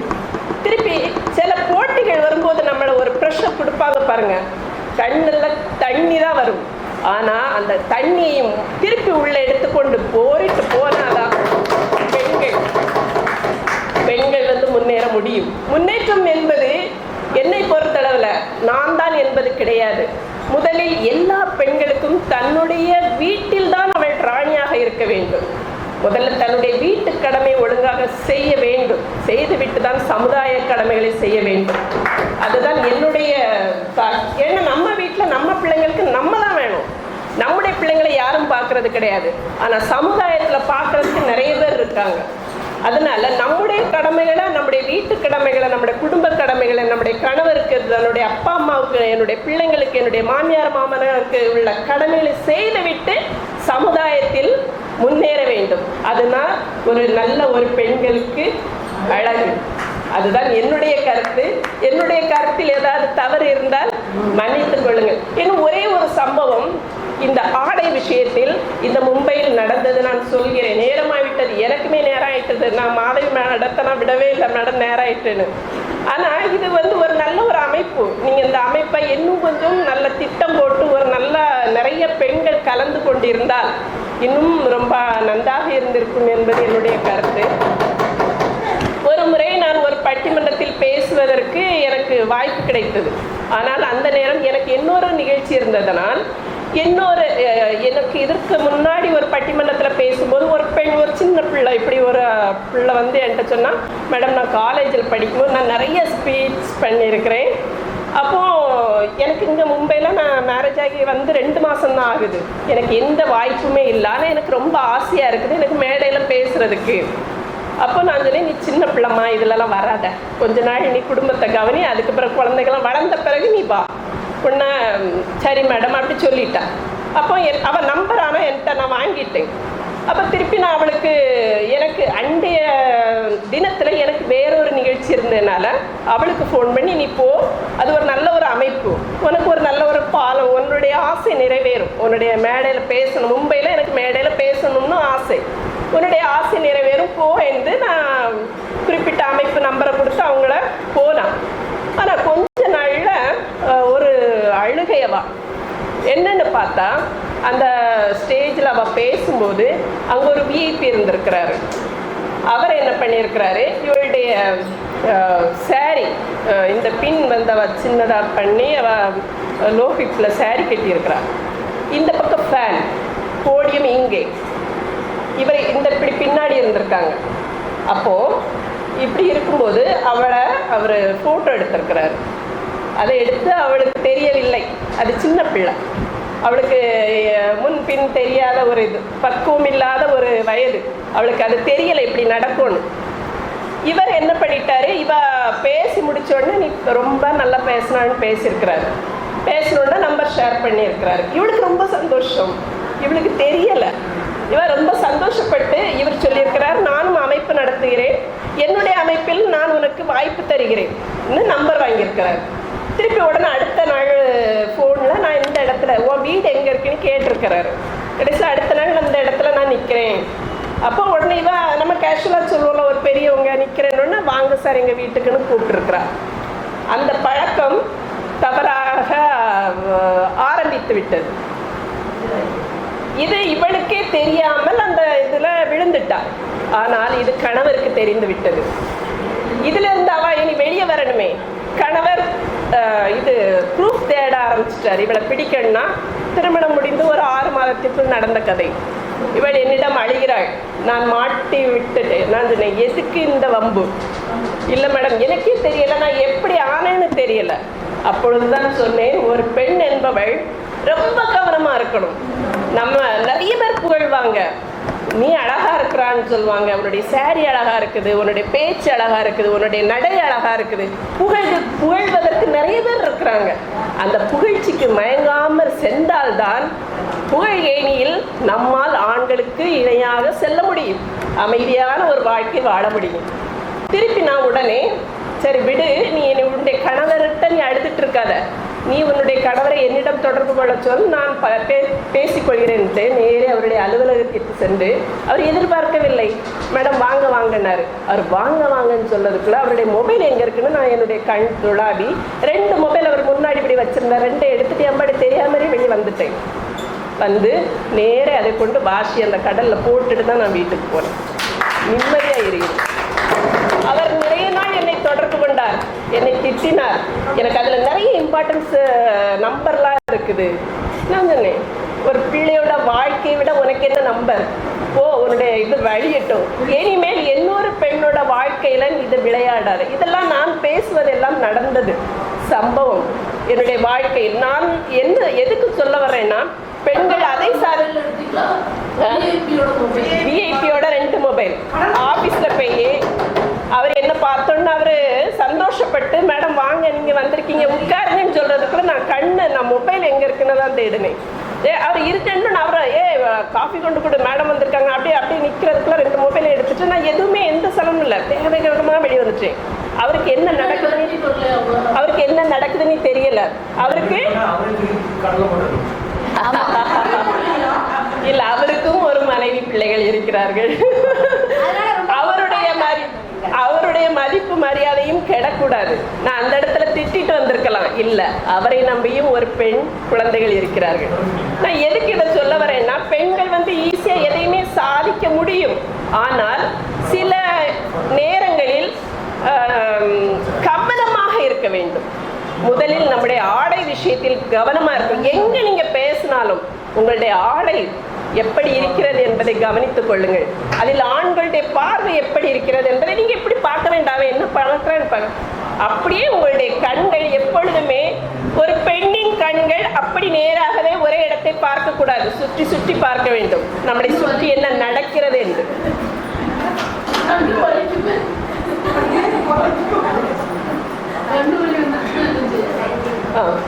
சரி, அதுக்காகத்தான் சொல்றேன், நம்ம எல்லாம் பெண்கள் நம்ம நிறைய சாதிக்கணும்னு சில விஷயங்கள்ல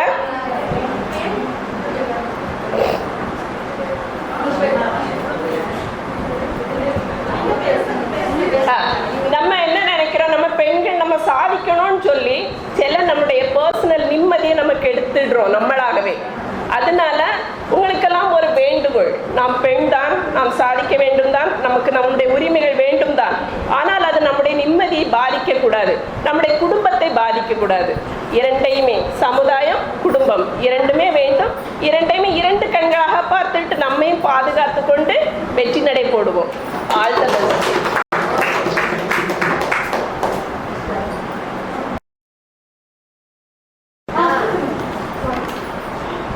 பெருநகரில் பெண்ணின் நிலை, இதுதான் இப்போ உள்ள டாபிக். இது பேசுறதுக்கு எனக்கு தகுதி இருக்குதுன்னு நான் நினைக்கிறேன். ஏன்னா நான் ஒரு பத்திரிகையாளர். அதுவும் எப்படி பத்திரிகையாளர் 55 வயதுக்கு மேலே பேர பேத்தி எல்லாம் எடுத்துட்டு என் கணவரும் மறைந்த பிறகு என்னடா செய்வோம் வீட்டில் சும்மா உட்காந்துருந்துச்சு. அப்புறம் நம்மளும் ஒரு 10ல் 11 தான் ஹரே ராமா ஹரே கிருஷ்ணா அப்படி பேசிட்டு ஒன்றுமே செய்யாமல் போனவரை நினச்சிட்டு தோசை வார்த்து தின்னு அப்படியெல்லாம் பலகாரம் பண்ணின்னு சொல்லுவாங்க எங்கள் இதில். அவரை நினைச்சு தோசை வார்த்து தின்னு அப்படியெல்லாம் இருக்க இல்லை. அதுவும் செய்வேன். ஆனால் அதே சமயத்தில் கொஞ்சம் ஏதாவது சாதிக்கணும். நம்மளோட டேலண்ட்டு நமக்கு தெரியாமல் இருக்கலாம், அந்த டேலண்ட்டை நம்ம உபயோகிச்சுக்கலாம் அப்படின்னு கொஞ்சம் வெளியில் வந்தேன். நானும் உஸ்மானியா யூனிவர்சிட்டியில் போஸ்ட் கிராஜுவேட், ரயில்வே ஆஃபீஸில் 2 வருஷம் படிச்சிருக்கேன். படித்து வேலை பார்த்தேன், ஹிந்தி டிரான்ஸ்லேட்டராக இருந்திருக்கேன். கல்யாணம் ஆன உடனே மும்பைக்கு வந்துட்டேன். இந்த மும்பை நகரில் 50 வருஷமாக நான் இருந்து கொண்டு வந்திருக்கேன். ஒரு மணப்பெண்ணாக ஜாயின்ட் ஃபேமிலியில் ஒரு பெட்ரூம், ஹால், கிச்சன், அந்த ஒரே ஒரு பாத்ரூம், அதில் 14 பேர் உள்ள இதில் நான் இருந்திருக்கேன். நீங்கள் பெண்களோட இது நிலைமை கழிப்பறை அது இது எல்லாம் சொல்கிறீர்களே, ஒரே ஒரு பெட்ரூம் வீட்டில் 6 பேர் வெளியில், மாதம் 3 நாள். 6 பேர் 3 நாள்னா எத்தனை நாள்னு பார்த்துக்கலாம். 6 3 18. ஒருத்தரோட படுக்கை வந்து பால்கனிக்கு கடாசப்படும். மோஸ்ட்லி நாங்கள் தான் முக்கியமாக இருப்போம், கடாசப்படும். அப்புறம் ஒரு ஃபேமிலி வந்து கிச்சனில் படுக்கும். அது தவிர அவரை வளர்த்த என் கணவரை வளர்த்த அத்தை, அவர் வயதான மாமனார் எல்லாரும் அடக்கம். பெரிய மச்சர் நடுவில் படுத்துட்டு இருப்பாரு, நடு இதில் அவரோட 6 குழந்தைகளை வச்சுட்டு கட்டில தாத்தா. என்ன பண்ணுறது, மும்பையில் வந்து இவங்களுக்கு இடப்பிரச்சனை, படிக்கிற குழந்தைகள். இந்த இதில் நான் மணப்பெண்ணாகவும் புது இதில் இருந்துட்டு அட்ஜஸ்ட் பண்ணிட்டு நான் படித்தவள் என்பதை வெளியே காட்டிக்கொள்ளாமல் எனக்கு கொடுத்த முதல் புத்திமதியே இதுதான். நீ படித்தவங்கிறத காட்டிக்காது, அதுவே உனக்கு ஒரு பெரிய இது. என்னுடைய ஓரகத்திகளுக்கு கையெழுத்து கூட போட தெரியாது. ஆண்கள் எல்லோரும் வெளியில் சென்ற பிறகு 2 ஓர்படிகளையும் ஆளுக்கு ஒரு சாப்பீஸ் கொடுத்து கோமதி மகாதேவன் எழுதுங்க மன்னி அப்படின்ற ஒரு ஹோம்ஒர்க் கொடுத்தேன் அவங்களுக்கு. இன்னொரு அன்னைக்கு சம்புகரியரன் இப்படி அவங்களுக்கு வந்து அவங்களோட வேலைகளை அட்லீஸ்ட் ஒரு கையெழுத்து போட தெரியணும் இல்லையா, அந்த கையெழுத்து போட பெரியவர்களுக்கு பாடம், குழந்தைகளுக்கும் பாடம். இப்படி கொஞ்ச நாள் கழிச்சு நாங்கள் தனியாக போனப்புறமும் நான் குடும்பத்தை விடாமல் எந்த ஒரு விசேஷமானாலும் கூட்டு குடும்பத்துக்கு போய் அங்கேயும் நான் ஒரு நல்ல பேர் தான் எடுத்துக்கிறேன். எல்லாம் ஆட்சிப்பா, பையன் வந்தா பொண்ணு வந்தா எல்லாம் பெரிய இதிகாசம் ஆகிடுச்சு. கடைசியில் ஒரு நாளைக்கு பார்க்கணுமே, என்னோட ஹஸ்பண்ட் போயிட்டேன். அதுவும் எப்படி, என்னோட சேமிப்பு இவருக்கு எல்லாத்தையும் சுருட்டிட்டு எல்லாத்தையும் போட்டு அவரும் போயாச்சு. வீடு ஒன்று தான் பாக்கி. ஆனால் நல்ல காலம் பொண்ணுக்கு கல்யாணம் பண்ணியாச்சு, எல்லாம் ஆயாச்சு, பிள்ளை வருவான். அந்த நிலையில் நான் வந்து தைரியமாக வெளியில் வந்து ஒரு பத்திரிகையாளராக இருந்தேன். அதுக்கு நான் இறைவனுக்கு நன்றி தான் சொல்லுவேன். ஏன்னா அந்த பத்திரிகையாளராக இருந்ததுனால தான் எனக்கு புதிய மாணவி மாதிரி ஒரு க்ளோஸ் ஃப்ரெண்டு, நங்கை மாதிரி ஒரு மருமகள், பல உறவுகள் எனக்கு கிடைத்தது. வேறு வேறு ஜாதி, வேறு வேறு இனம், ஆனாலும் என்னை அம்மா என்று சாருமான்னு தான் கூப்பிடுவாங்க. என்னை வந்து மேடம், ஆண்டி, இஞ்சி ஒன்றும் கிடையாது. எல்லோரும் ஓ சாருமா வராங்களே, சாருமா, முதல்ல சாருஸ்ரீ மேடம் கூப்பிட்டு இருக்காங்க. அதுக்கப்புறம் ஐயோ நம்ம சாருமா வராங்களேன்னு கூப்பிட்டு எல்லாம் இடம் கொடுத்து எல்லாம் அப்படி பண்ணேன். So I am enjoying this. இந்த பத்திரிகையாளர் இதில் நான் பட்ட கஷ்டம் ரொம்ப. இதெல்லாம் பார்க்கறச்சே பேசாமல் ஒரு காட்டன் சேரியை கட்டிடும், ஒரு ஏதாவது கோவில் இதில் சுவத்தில் சாஞ்சிடும் விஷ்ணு சஹஸ்ரநாமம் சொல்லலாமே. எதுக்கு எல்லாத்தையும் போய் சந்தித்த விஐபிகள் எல்லோரும் விஐபிகள் அல்ல, விஐபிகளாக என்னால் உருவாக்கப்பட்டவர்கள், என் எழுத்தில் உருவாக்கப்பட்டவர்கள் 30% அந்த மாதிரி தான். மும்பை தமிழர்களை பற்றி நீங்கள் என்ன நினைக்கிறீங்க, அதை பற்றி என்ன நினைக்கிறீங்க அப்படிலாம் கேட்குறத விட அது பெட்டரே தோணித்தேன். இக்கரை பச்சை சொல்வார். ஸோ எப்படியோ நானும் முண்டி அடித்து, ஆனால் இந்த பெருநகரில் ஒரு பெண்ணாக ஒரு பெண்ணின் நிலையை நான் மிகவும் பாராட்டுகிறேன். வேலைக்கு போகிறவங்களுக்கு அவங்களுக்கு அவங்க கஷ்டம், வேலைக்கு போகாமல் வீட்டில் இருக்கிறவங்களுக்கு அவங்களுக்கு அவங்களோட கஷ்டம். எனியோ பெண் முன்னாடி வந்துட்டு தான் இருக்கா. பெண் வந்து எப்பவும் முன்னாடி ரிட்டையர் ஆன உடனே இப்போவும் பெண்கள் ஸ்லோவர் கிளாஸ் அது இது எல்லாத்துக்கும் போயிட்டு தானே இருக்கா. They keep the times so lovely. அவள் நல்ல மார்னிங் டு ஈவினிங் நல்லா சமைக்கிறா, டிவி சீரியல் பார்க்குறாங்க, அப்புறம் இது பண்ணுறாங்க, எல்லோரும் நல்லா தான் இருக்காங்க. அதே இந்த மும்பையில் மும்பையோட ஒரு காந்த சக்தி. இங்கே வந்தவங்க யாரும் இதாக போகலை. இது வந்தவங்க எல்லாருக்கும் இருக்கிறதுக்கு ஒரு வீடு, பழகிறதுக்கு ஒரு இது அப்படியெல்லாம் இருந்துட்டு தான் இருக்குது. கஷ்டங்கள் இருக்குது, ஆனால் இரண்டையும் சமநோக்கி பார்க்கும்போது ப்ளஸ் பாயிண்ட்ஸ் தான் நிறைய. புதிய மாணவியை கேட்குறேன், அவங்க திருநெல்வேலியை சேர்ந்தவங்க. திருநெல்வேலியில் இருந்தாலும் என்னைக்காவது திருநெல்வேலியில் ஒரு மாதம் அப்படி சுற்றி இப்படி வந்தால் கூட எப்படாப்பா நம்மளோட வீட்டுக்கு வரும்போது தோணும் இல்லையா? எனக்கும் அந்த மாதிரி தான் தோணும். இல்லை இந்த மாதிரி இந்த பெருநகரில் இந்த பெண்களோட நிலை நல்லா தான் இருக்கும். அப்படி ஒன்றும் இது இல்லை. கழிப்பறை பற்றி ஈஸ்வரி பள்ளின்னு சொன்னால், அந்த கழிப்பறை இப்போ வந்து அந்த கழிப்பறைகள் எல்லாம் இருக்கிற இடம் தெரியல. முந்தி 20 வருஷத்துக்கு முந்தைய நிலைமை அந்த கழிப்பறை. இப்போ அந்த கழிப்பறை இருக்கிற இடங்கள் எல்லாம் ஒரு மாடி கட்டடம் வந்து விட்டது. எல்லா அந்த மாடா இது எல்லா இதுலையுமே உள்ளேயே கழிப்பறை வந்து. நமக்கு வந்து எப்பவுமே நம்மளோட கஷ்டங்களை எக்ஸாஜரேட் பண்ணியே தான் பழக்கம். நம்ம அப்புறம் பெண்களோட கஷ்டங்களை ஆண்கள் புரிஞ்சிக்க மாட்டேங்கிறாங்க எல்லாம் சொன்னாக்க, ஆண்கள் இப்போதும் உள்ள ஆண்கள் மிக மிக நன்றாக புரிந்து கொண்டிருக்கிறார்கள். இப்போ அதற்கு சாட்சி உங்கள் அனைவரையுமே சுதந்திரமாக வெளியில் விட்டு மும்பை வரை வந்து பெண்களை பற்றி பேச சொல்லி, கரெக்டு தானே? அந்த சுதந்திரத்தை நீங்க அனுபவிச்சிருக்கிறீங்களா இல்லையா? நம்மளோட பேசு பொருள் வந்து பெண்கள் அப்படியே நம்ம கஷ்டப்படுறோம் அப்படி இப்படியெல்லாம். ஆனால் நமக்கு வந்து ஆண்கள் அனிதா இதை கொண்டு சொன்ன மாதிரி எல்லாருமே நான் என்னோட மகள்களாக நினைக்கிறதுனால நான் யாருக்குமே ரெஸ்பெக்ட் கொடுக்கறதில்லை.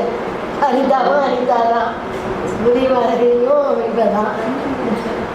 ஸோ அந்த அனிதா இதெல்லாம் சொல்கிற மாதிரி நம்ம இருக்கிறபடி இருக்கணும்.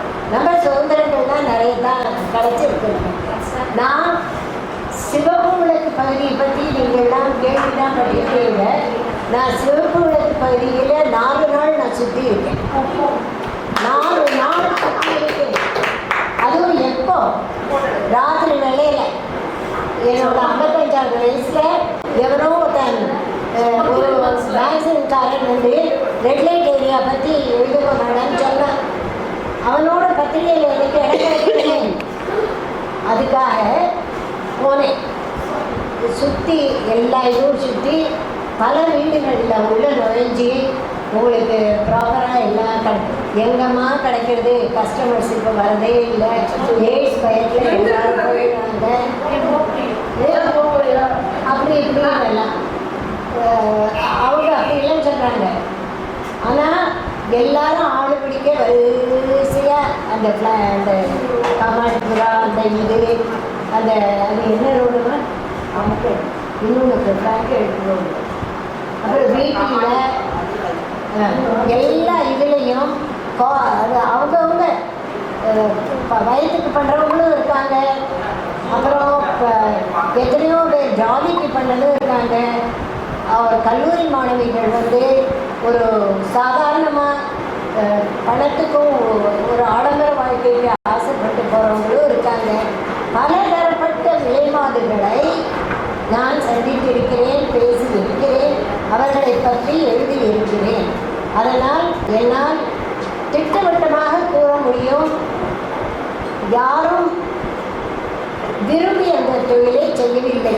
அந்த காமாட்சிபுராவில் இருக்கிறவங்க ஆனால் விலை மாதிரிகளாக சுற்றிட்டு இருக்காங்க பாருங்க, அவங்க வந்து கொழுப்பு நல்லா முதுகில் 4 தட்டு கட்டி ஒரு வேலையை செய்கிற உடம்பு உழைக்க அவங்களுக்கு சரியில்லை, தெரியல. ஸோ இந்த திருநங்கைகளையும் நான் சந்தித்திருக்கிறேன். எல்லா பாண்டுக்குள்ள இந்த சோனாப்பூரில் அங்கே போய் திருநங்கைகள்லாம் சந்திச்சிருக்கேன். அப்புறம் அவங்க உள்ள வீடெல்லாம் பாருங்க நல்லா சுத்தமாக இருக்கும். அதில் வந்து அவங்க சும்மா எல்லாரும் கைத்தட்டி பைசா வாங்குறாங்கன்னு இல்லை, அவங்கள்ட்ட நல்ல படிப்பு, நல்ல இது எல்லாம் இருக்கு. அதனால இதெல்லாம் ஒரு தனியாக ஒருத்தர் நம்ம வாழ்க்கையை வாழ்ந்துக்கணும். இல்லை இது வந்து புறநகரும் ஒன்றும் இது பண்ணாது, சிறுநகரும் ஒன்றும் இது பண்ணாது. நம்ம வாழ்க்கையை நம்ம தான் வாழ்க்கணும். அப்புறம் ஒன்னொரு உங்கள் எல்லாரோட அந்த மணிப்பிரவாளமான இலங்கை தமிழை நான் மிக மிக ரசித்தேன். நேற்றுக்கு வந்து உங்கள் எல்லாரோட அந்த நீங்கள் மொத்த பேசியிருந்தீங்க இல்லையா, அதெல்லாம் நான் உன்னிப்பாக கவனித்து அதே இதுதான் என்னை இன்னைக்கு இன்னும் ஒரு கேட்கலாங்கிற ஒரு ஆர்வத்தில் நான் வந்திருக்கேன். என்னுடைய அருமை புதிய மாணவி மிக சிரமப்பட்டு மிக மிக ஒரு உந்துதலோடு இந்த மாநாட்டை நடத்தி இருக்கிறாள். நாம் சிறு எண்ணிக்கை குறைந்தவர்களானாலும் சக்தியில் மிகுந்தவர். நாம் வேற என்ன சொல்றது, அவ்வளோ. நான் சொல்ல நினைச்சதுன்னா பெருநகர அந்த வாழ்க்கை பண்ணிட்டாங்க. நம்மளும் நமக்கு உட்காந்து நம்ம நூலை பற்றி பேசுகிறாங்க என்ன சொல்றீங்க. அதனால நம்ம விவரமாகவே பேசலாம். No time limit. அடுத்த ஆமாம் நூல்களை பற்றி அறிவு பண்ணலாம்.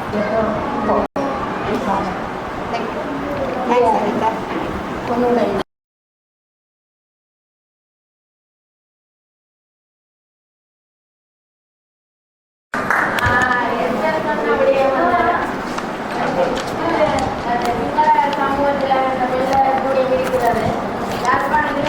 பதிவு செய்கிறேன்.